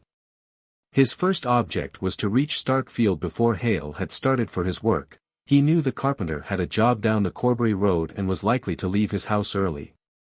Ethan's long strides grew more rapid with the accelerated beat of his thoughts, and as he reached the foot of Schoolhouse Hill he caught sight of Hale's sleigh in the distance. He hurried forward to meet it, but as it drew nearer he saw that it was driven by the carpenter's youngest boy and that the figure at his side, looking like a large upright cocoon in spectacles, was that of Mrs. Hale. Ethan signed to them to stop, and Mrs. Hale leaned forward, her pink wrinkles twinkling with benevolence. "Mr. Hale?" "Why, yes, you'll find him down home now. He ain't going to his work this forenoon. He woke up with a touch o' lumbago, and I just made him put on one of old Dr. Kidder's plasters and set right up into the fire." Beaming maternally on Ethan, she bent over to add, "I on'y just heard from Mr. Hale 'bout Zeena's going over to Bettsbridge to see that new doctor. I'm real sorry she's feeling so bad again. I hope he thinks he can do something for her. I don't know anybody round here's had more sickness than Zeena. I always tell Mr. Hale I don't know what she'd done if she hadn't, had you to look after her, and I used to say the same thing 'bout your mother. You've had an awful mean time, Ethan Frome." She gave him a last nod of sympathy while her son chirped to the horse, and Ethan, as she drove off, stood in the middle of the road and stared after the retreating sleigh. It was a long time since anyone had spoken to him as kindly as Mrs. Hale. Most people were either indifferent to his troubles, or disposed to think it natural that a young fellow of his age should have carried without repining the burden of 3 crippled lives. But Mrs. Hale had said, "You've had an awful mean time, Ethan Frome," and he felt less alone with his misery. If the Hales were sorry for him they would surely respond to his appeal. He started down the road toward their house, but at the end of a few yards he pulled up sharply, the blood in his face. For the first time, in the light of the words he had just heard, he saw what he was about to do. He was planning to take advantage of the Hales' sympathy to obtain money from them on false pretenses. That was a plain statement of the cloudy purpose which had driven him in headlong to Starkfield. With the sudden perception of the point to which his madness had carried him, the madness fell and he saw his life before him as it was. He was a poor man, the husband of a sickly woman, whom his desertion would leave alone and destitute. And even if he had had the heart to desert her he could have done so only by deceiving 2 kindly people who had pitied him. He turned and walked slowly back to the farm. 9. At the kitchen door Daniel Byrne sat in his sleigh behind a big-boned gray who pawed the snow and swung his long head restlessly from side to side. Ethan went into the kitchen and found his wife by the stove. Her head was wrapped in her shawl, and she was reading a book called Kidney Troubles and Their Cure, on which he had to pay extra postage only a few days before. Zeena did not move or look up when he entered, and after a moment he asked, "Where's Mattie?" Without lifting her eyes from the page she replied, "I presume she's getting down her trunk." The blood rushed to his face. Getting down her trunk, alone. Jotham Powell's down in the woodlot, and Daniel Byrne says he darsn't leave that horse, she returned. Her husband, without stopping to hear the end of the phrase, had left the kitchen and sprung up the stairs. The door of Mattie's room was shut, and he wavered a moment on the landing. "Matt," he said in a low voice, but there was no answer, and he put his hand on the doorknob. He had never been in her room except once, in the early summer, when he had gone there to plaster up a leak in the eaves, but he remembered exactly how everything had looked, the red and white quilt on her narrow bed, the pretty pincushion on the chest of drawers, and over it the enlarged photograph of her mother, in an oxidized frame, with a bunch of dyed grasses at the back. Now these and all other tokens of her presence had vanished, and the room looked as bare and comfortless as when Zeena had shown her into it on the day of her arrival. In the middle of the floor stood her trunk, and on the trunk she sat in her Sunday dress, her back turned to the door and her face in her hands. She had not heard Ethan's call because she was sobbing, and she did not hear his step till he stood close behind her and laid his hands on her shoulders. "Matt, oh, don't, oh, Matt." She started up, lifting her wet face to his. "Ethan, I thought I wasn't ever going to see you again." He took her in his arms, pressing her close, and with a trembling hand smoothed away the hair from her forehead. "Not see me again? What do you mean?" She sobbed out, "Jotham said you told him we wasn't to wait dinner for you, and I thought."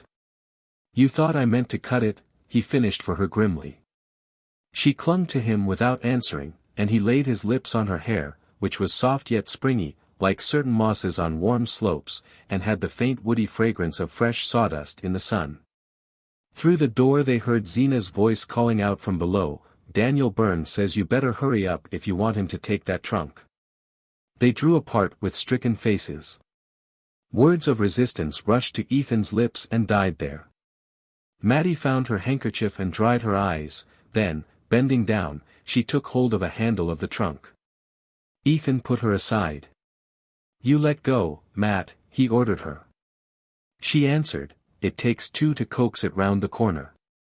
And submitting to this argument he grasped the other handle, and together they maneuvered the heavy trunk out to the landing. "Now let go," he repeated. Then he shouldered the trunk and carried it down the stairs and across the passage to the kitchen. Zeena, who had gone back to her seat by the stove, did not lift her head from her book as he passed. Maddie followed him out of the door and helped him to lift the trunk into the back of the sleigh. When it was in place they stood side by side on the doorstep, watching Daniel Byrne plunge off behind his fidgety horse. It seemed to Ethan that his heart was bound with cords which an unseen hand was tightening with every tick of the clock. Twice he opened his lips to speak to Maddie and found no breath. At length, as she turned to re-enter the house, he laid a detaining hand on her. "I'm going to drive you over, Matt," he whispered.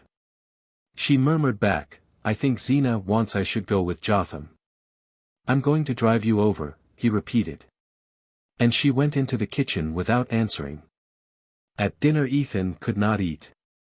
If he lifted his eyes they rested on Zeena's pinched face, and the corners of her straight lips seemed to quiver away into a smile.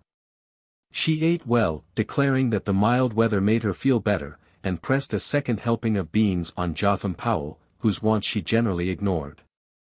Maddie, when the meal was over, went about her usual task of clearing the table and washing up the dishes. Zeena, after feeding the cat, had returned to her rocking chair by the stove, and Jotham Powell, who always lingered last, reluctantly pushed back his chair and moved toward the door.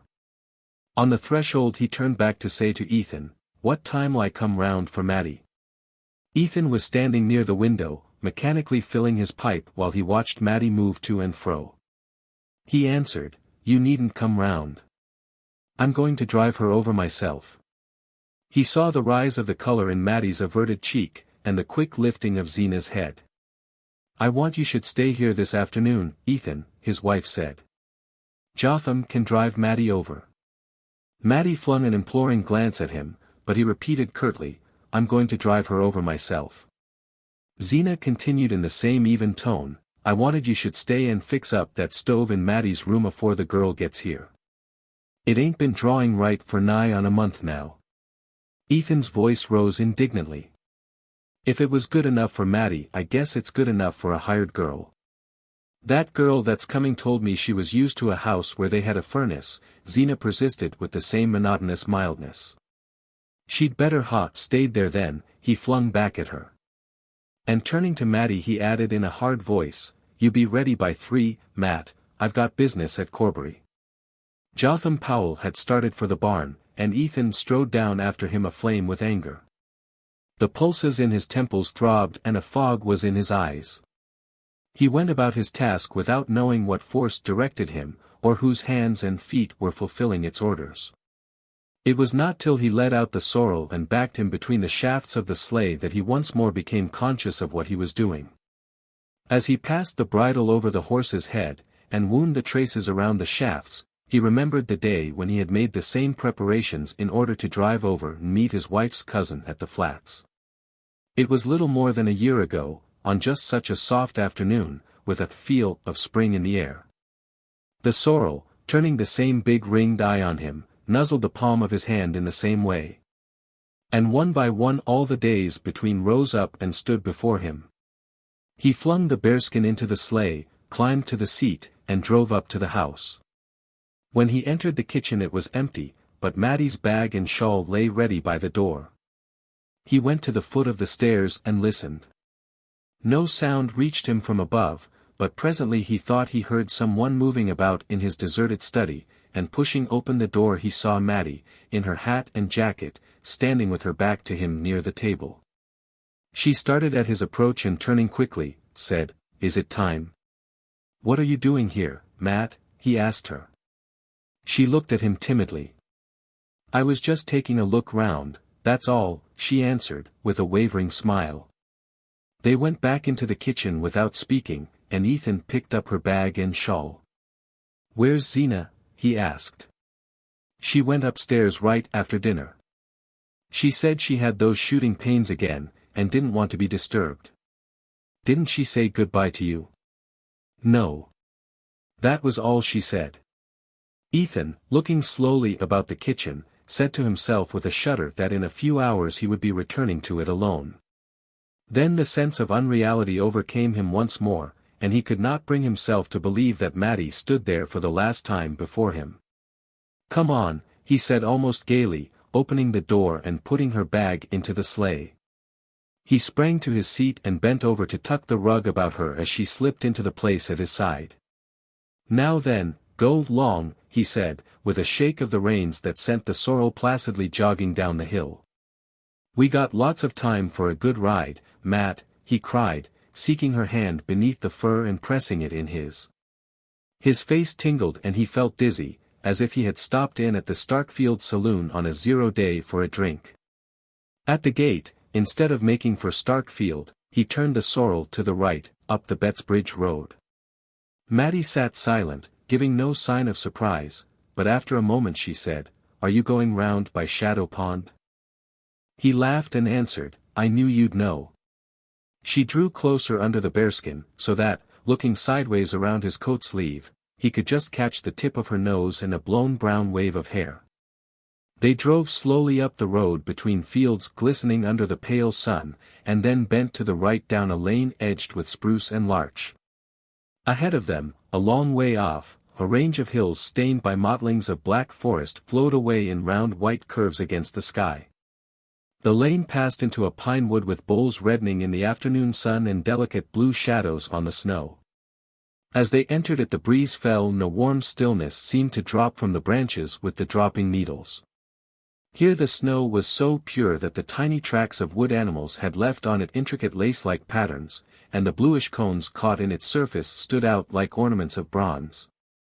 Ethan drove on in silence till they reached a part of the wood where the pines were more widely spaced. Then he drew up and helped Matty to get out of the sleigh. They passed between the aromatic trunks, the snow breaking crisply under their feet, till they came to a small sheet of water with steep wooded sides. Across its frozen surface, from the farther bank, a single hill rising against the western sun threw the long conical shadow which gave the lake its name. It was a shy secret spot, full of the same dumb melancholy that Ethan felt in his heart. He looked up and down the little pebbly beach till his eye lit on a fallen tree trunk half submerged in snow. "There's where we sat at the picnic," he reminded her. The entertainment of which he spoke was one of the few that they had taken part in together, church picnic which, on a long afternoon of the preceding summer, had filled the retired place with merrymaking. Mattie had begged him to go with her but he had refused. Then, toward sunset, coming down from the mountain where he had been felling timber, he had been caught by some strayed revelers and drawn into the group by the lake, where Mattie, encircled by facetious youths, and bright as a blackberry under her spreading hat, was brewing coffee over a gypsy fire. He remembered the shyness he had felt at approaching her in his uncouth clothes, and then the lighting up of her face, and the way she had broken through the group to come to him with a cup in her hand. They had sat for a few minutes on the fallen log by the pond, and she had missed her gold locket, and set the young men searching for it, and it was Ethan who had spied it in the moss. That was all. But all their intercourse had been made up of just such inarticulate flashes, when they seemed to come suddenly upon happiness as if they had surprised a butterfly in the winter woods. "It was right there I found your locket," he said, pushing his foot into a dense tuft of blueberry bushes. "I never saw anybody with such sharp eyes," she answered. She sat down on the tree trunk in the sun and he sat down beside her. "You were as pretty as a picture in that pink hat," he said. She laughed with pleasure. "Oh, I guess it was the hat," she rejoined. They had never before avowed their inclination so openly, and Ethan, for a moment, had the illusion that he was a free man, wooing the girl he meant to marry. He looked at her hair and longed to touch it again, and to tell her that it smelt of the woods, but he had never learned to say such things. Suddenly she rose to her feet and said, "We mustn't stay here any longer." He continued to gaze at her vaguely, only half roused from his dream. "There's plenty of time," he answered. They stood looking at each other as if the eyes of each were straining to absorb and hold fast the other's image. There were things he had to say to her before they parted, but he could not say them in that place of summer memories, and he turned and followed her in silence to the sleigh. As they drove away the sun sank behind the hill and the pine boles turned from red to gray. By a devious track between the fields they wound back to the Starkfield road. Under the open sky the light was still clear, with a reflection of cold red on the eastern hills. The clumps of trees in the snow seemed to draw together in ruffled lumps, like birds with their heads under their wings. And the sky, as it paled, rose higher, leaving the earth more alone. As they turned into the Starkfield road Ethan said, "Matt, what do you mean to do?" She did not answer at once, but at length she said, "I'll try to get a place in a store." "You know you can't do it. The bad air and the standing all day nearly killed you before. I'm a lot stronger than I was before I came to Starkfield. And now you're going to throw away all the good it's done you." There seemed to be no answer to this, and again they drove on for a while without speaking. With every yard of the way some spot where they had stood, and laughed together or been silent, clutched at Ethan and dragged him back. "Isn't there any of your father's folks could help you?" "There isn't any of them I'd ask." He lowered his voice to say, "You know there's nothing I wouldn't do for you if I could." "I know there isn't. But I can't." She was silent, but he felt a slight tremor in the shoulder against his. "Oh, Matt," he broke out, "if I could ha' gone with you now I'd ha' done it." She turned to him, pulling a scrap of paper from her breast. "Ethan, I found this," she stammered. Even in the failing light he saw it was the letter to his wife that he had begun the night before and forgotten to destroy. Through his astonishment there ran a fierce thrill of joy. "Matt," he cried. "If I could ha' done it, would you?" "Oh, Ethan, Ethan, what's the use?" With a sudden movement she tore the letter in shreds and sent them fluttering off into the snow. "Tell me, Matt. Tell me," he adjured her. She was silent for a moment. Then she said, in such a low tone that he had to stoop his head to hear her, "I used to think of it sometimes, summer nights when the moon was so bright. I couldn't sleep." His heart reeled with the sweetness of it. "As long ago as that?" She answered, as if the date had long been fixed for her, "The first time was at Shadow Pond." "Was that why you gave me my coffee before the others?" "I don't know. Did I? I was dreadfully put out when you wouldn't go to the picnic with me. And then, when I saw you coming down the road, I thought maybe you'd gone home that way. Oh, purpose, and that made me glad." They were silent again. They had reached the point where the road dipped to the hollow by Ethan's mill, and as they descended the darkness descended with them, dropping down like a black veil from the heavy hemlock boughs. "I'm tied hand and foot, Matt. There isn't a thing I can do," he began again. "You must write to me sometimes, Ethan." "Oh, what good'll writing do? I want to put my hand out and touch you. I want to do for you and care for you. I want to be there when you're sick and when you're lonesome. You mustn't think but what I'll do all right." "You won't need me, you mean? I suppose you'll marry." "Oh, Ethan," she cried. "I don't know how it is you make me feel, Matt. I'd most rather have you dead than that." "Oh, I wish I was, she sobbed. The sound of her weeping shook him out of his dark anger, and he felt ashamed. "Don't let's talk that way," he whispered. "Why shouldn't we, when it's true? I've been wishing it every minute of the day." "Matt. You be quiet. Don't you say it. There's never anybody been good to me but you. Don't say that either, when I can't lift a hand for you." "Yes, but it's true just the same." They had reached the top of Schoolhouse Hill and Starkfield lay below them in the twilight. A cutter, mounting the road from the village, passed them by in a joyous flutter of bells, and they straightened themselves and looked ahead with rigid faces. Along the main street lights had begun to shine from the house fronts, and stray figures were turning in here and there at the gates. Ethan, with a touch of his whip, roused the sorrel to a languid trot.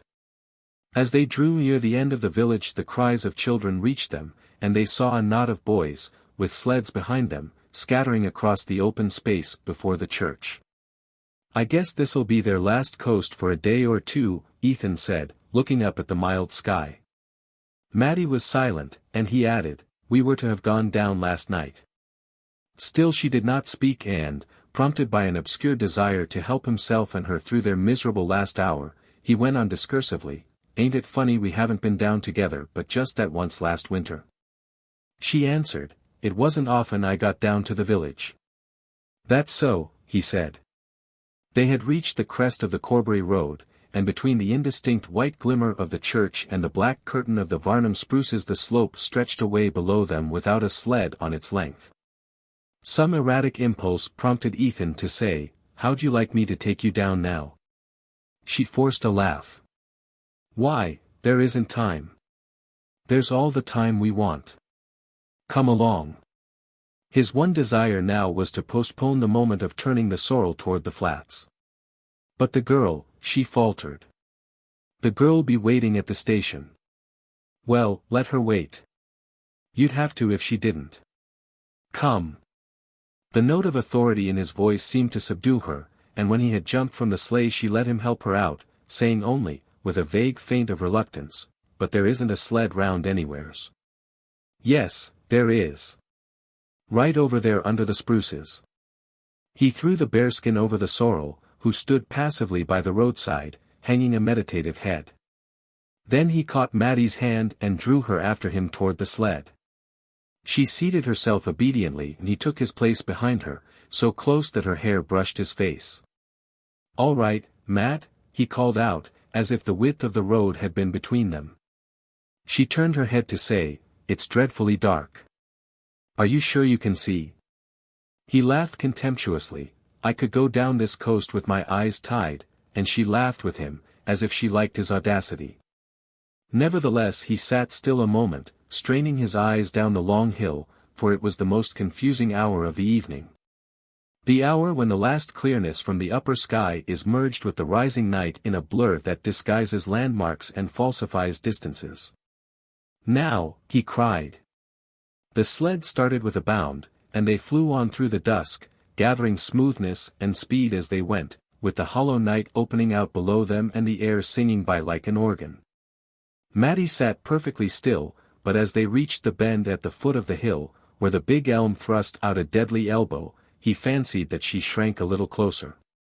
"Don't be scared, Matt," he cried exultantly, as they spun safely past it and flew down the second slope, and when they reached the level ground beyond, and the speed of the sled began to slacken, he heard her give a little laugh of glee. They sprang off and started to walk back up the hill. Ethan dragged the sled with one hand and passed the other through Maddie's arm. "Were you scared I'd run you into the elm?" he asked with a boyish laugh. "I told you I was never scared with you," she answered. The strange exaltation of his mood had brought on one of his rare fits of boastfulness. "It is a tricky place, though. The least swerve, and we'd never come up again. But I can measure distances to a hair's breadth, always could." She murmured, "I always say you've got the surest eye." Deep silence had fallen with the starless dusk, and they leaned on each other without speaking. But at every step of their climb Ethan said to himself, "It's the last time we'll ever walk together." They mounted slowly to the top of the hill. When they were abreast of the church he stooped his head to her to ask, "Are you tired?" And she answered, breathing quickly, "It was splendid."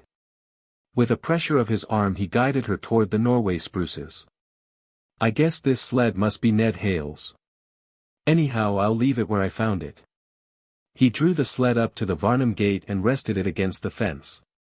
As he raised himself he suddenly felt Maddie close to him among the shadows. "Is this where Ned and Ruth kissed each other?" She whispered breathlessly, and flung her arms about him. Her lips, groping for his, swept over his face, and he held her fast in a rapture of surprise. "Goodbye, goodbye," she stammered, and kissed him again. "Oh, Matt, I can't let you go," broke from him in the same old cry. She freed herself from his hold and he heard her sobbing. "Oh, I can't go either," she wailed. "Matt. What'll we do? What'll we do?" They clung to each other's hands like children, and her body shook with desperate sobs. Through the stillness they heard the church clock striking 5. "Oh, Ethan, it's time," she cried. He drew her back to him. "Time for what? You don't suppose I'm going to leave you now? If I miss my train where'd I go? Where are you going if you catch it?" She stood silent, her hands lying cold and relaxed in his. "What's the good of either of us going anywheres without the other one now?" he said. She remained motionless, as if she had not heard him. Then she snatched her hands from his, threw her arms about his neck, and pressed a sudden drenched cheek against his face. "Ethan. Ethan. I want you to take me down again." "Down where?" "The coast." "Right off," she panted. "So, we'll never come up any more." "Matt. What on earth do you mean?" She put her lips close against his ear to say, "Right into the big elm." "You said you could. So, we'd never have to leave each other any more." "Why, what are you talking of?" "You're crazy." "I'm not crazy, but I will be if I leave you." "Oh, Matt, Matt," he groaned. She tightened her fierce hold about his neck. Her face lay close to his face. "Ethan, where'll I go if I leave you? I don't know how to get along alone. You said so yourself just now. Nobody but you was ever good to me. And there'll be that strange girl in the house, and she'll sleep in my bed, where I used to lay nights and listen to hear you come up the stairs." The words were like fragments torn from his heart. With them came the hated vision of the house he was going back to, of the stairs he would have to go up every night, of the woman who would wait for him there.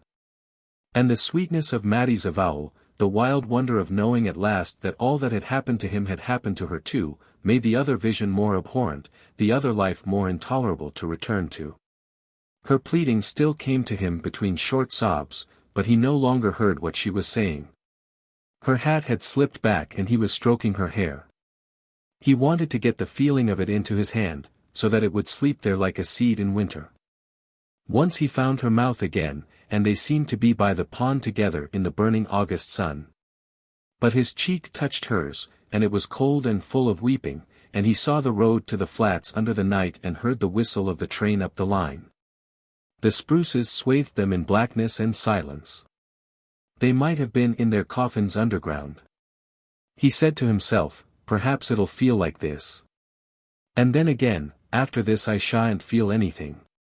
Suddenly he heard the old sorrel whinny across the road, and thought, he's wondering why he doesn't get his supper. Come. Matty whispered, tugging at his hand. Her somber violence constrained him, she seemed the embodied instrument of fate. He pulled the sled out, blinking like a night bird as he passed from the shade of the spruces into the transparent dusk of the open. The slope below them was deserted.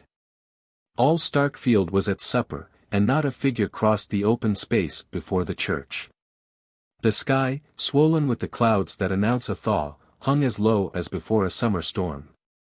He strained his eyes through the dimness, and they seemed less keen, less capable than usual.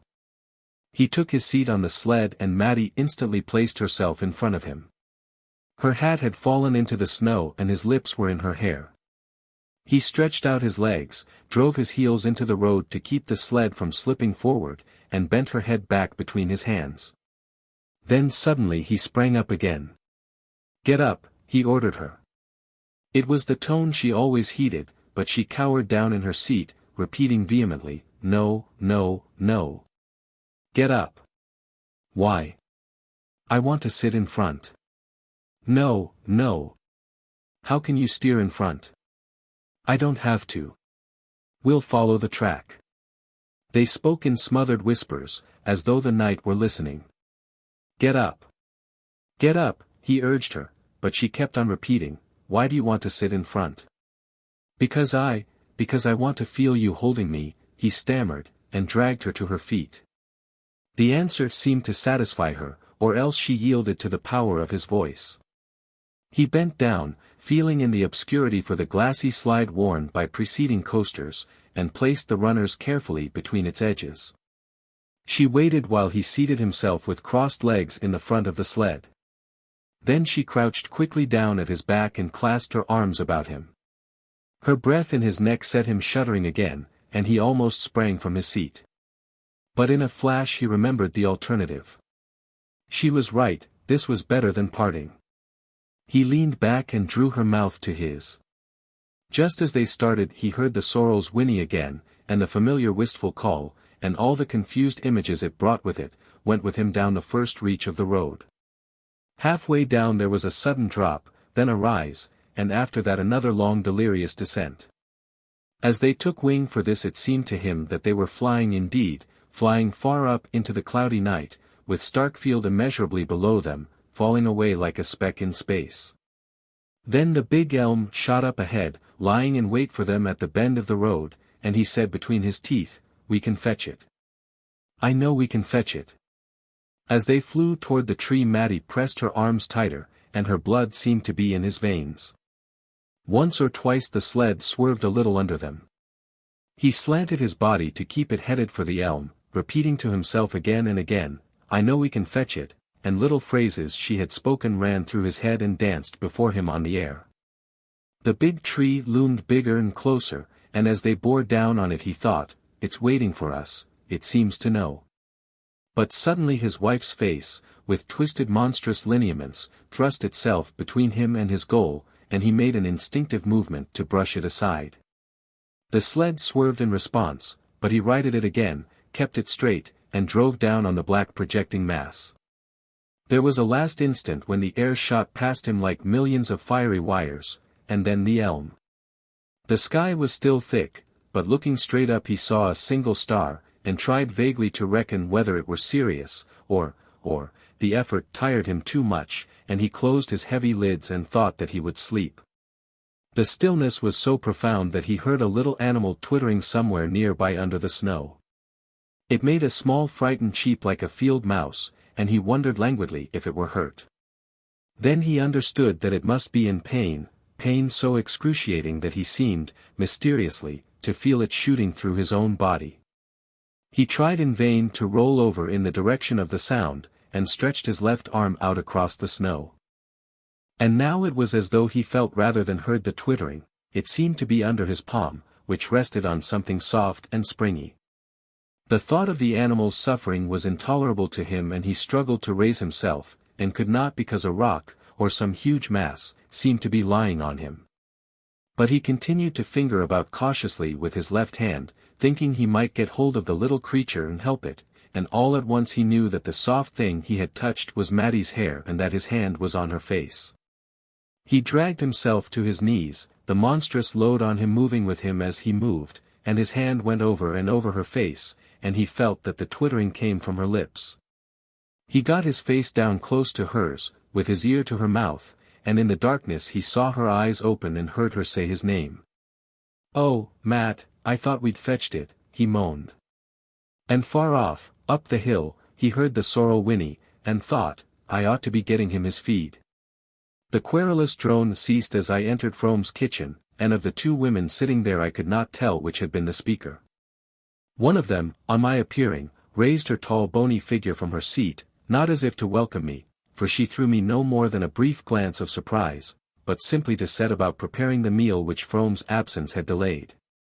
A slatternly calico wrapper hung from her shoulders and the wisps of her thin grey hair were drawn away from a high forehead and fastened at the back by a broken comb.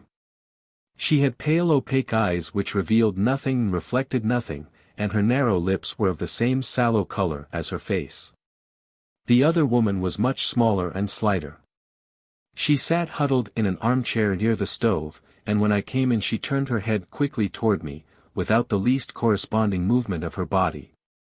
Her hair was as grey as her companion's, her face as bloodless and shriveled, but amber-tinted, with swarthy shadows sharpening the nose and hollowing the temples.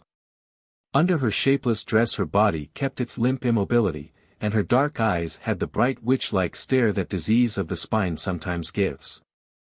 Even for that part of the country the kitchen was a poor-looking place. With the exception of the dark-eyed woman's chair, which looked like a soiled relic of luxury bought at a country auction, the furniture was of the roughest kind. 3 coarse china plates and a broken-nosed milk jug had been set on a greasy table scored with knife cuts, and a couple of straw-bottomed chairs and a kitchen dresser of unpainted pine stood meagerly against the plaster walls. "My, it's cold here. The fire must be most out," Frome said, glancing about him apologetically as he followed me in. The tall woman, who had moved away from us toward the dresser, took no notice. But the other, from her cushioned niche, answered complainingly, in a high thin voice. "It's only just been made up this very minute. Zeena fell asleep and slept ever so long, and I thought I'd be frozen stiff before I could wake her up and get her to tend to it."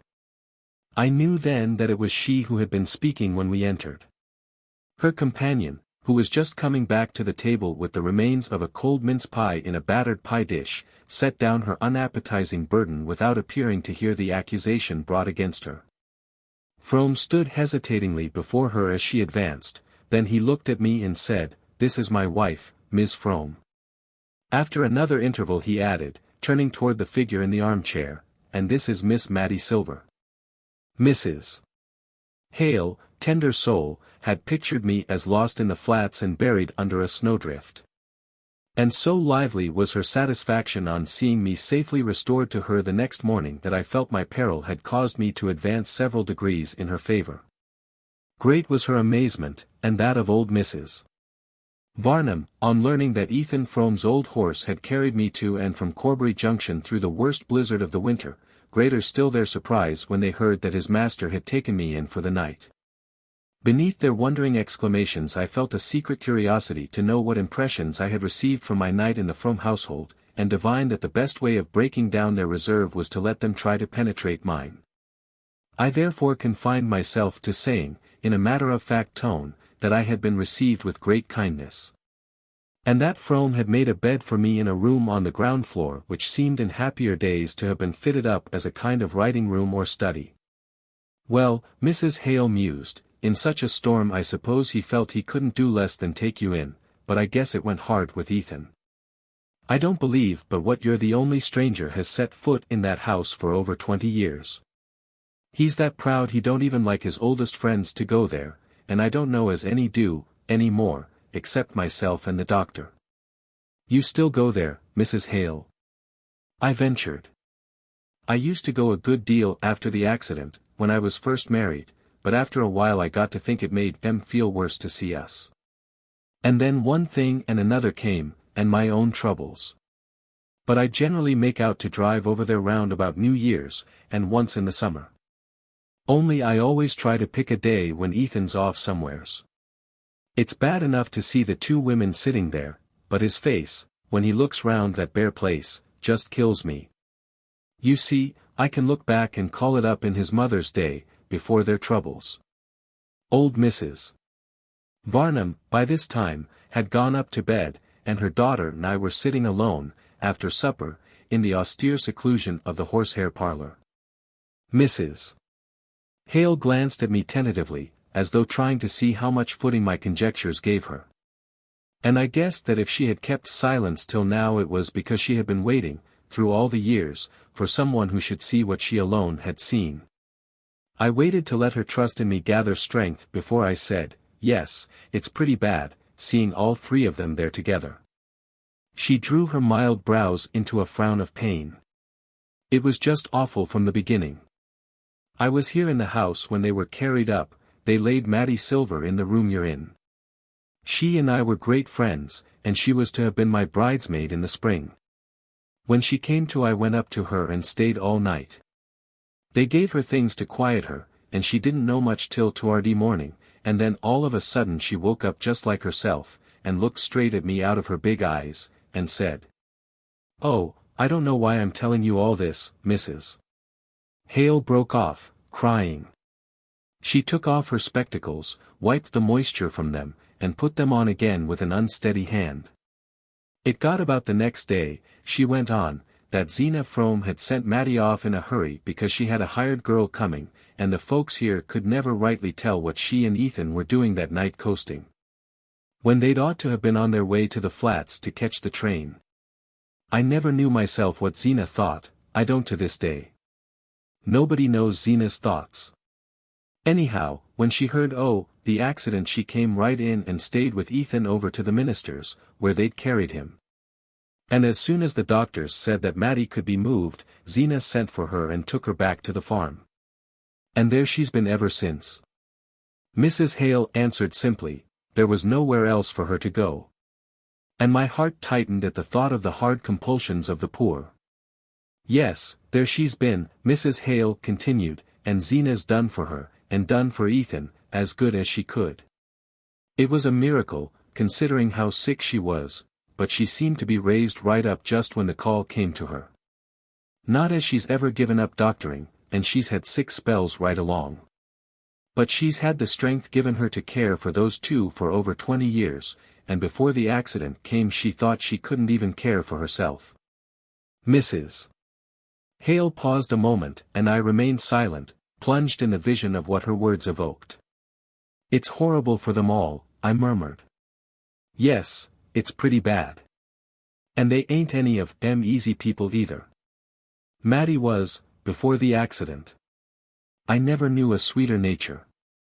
But she's suffered too much, that's what I always say when folks tell me how she's soured. And Zeena, she was always cranky. Not but what she bears with Mattie wonderful, I've seen that myself. But sometimes the two of them get going at each other, and then Ethan's face break your heart. When I see that, I think it's him that suffers most, anyhow it ain't Zeena, because she ain't got the time. It's a pity, though, Mrs.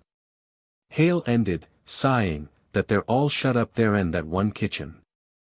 In the summertime, on pleasant days, they move Mattie into the parlor, or out in the dooryard, and that makes it easier, but winters there's the fires to be thought of. And there ain't a dime to spare up at the Fromes." Mrs. Hale drew a deep breath, as though her memory were eased of its long burden, and she had no more to say, but suddenly an impulse of complete avowal seized her. She took off her spectacles again, leaned toward me across the beadwork table cover, and went on with lowered voice, "There was one day, about a week after the accident, when they all thought Mattie couldn't live. Well, I say it's a pity she did. I said it right out to our minister once, and he was shocked at me. Only he wasn't with me that morning when she first came to. And I say, if she'd died, Ethan might lived. And the way they are now, I don't see's there's much difference between the Fromes up at the farm and the Fromes down in the graveyard, 'cept that down there they're all quiet, and the women have got to hold their tongues.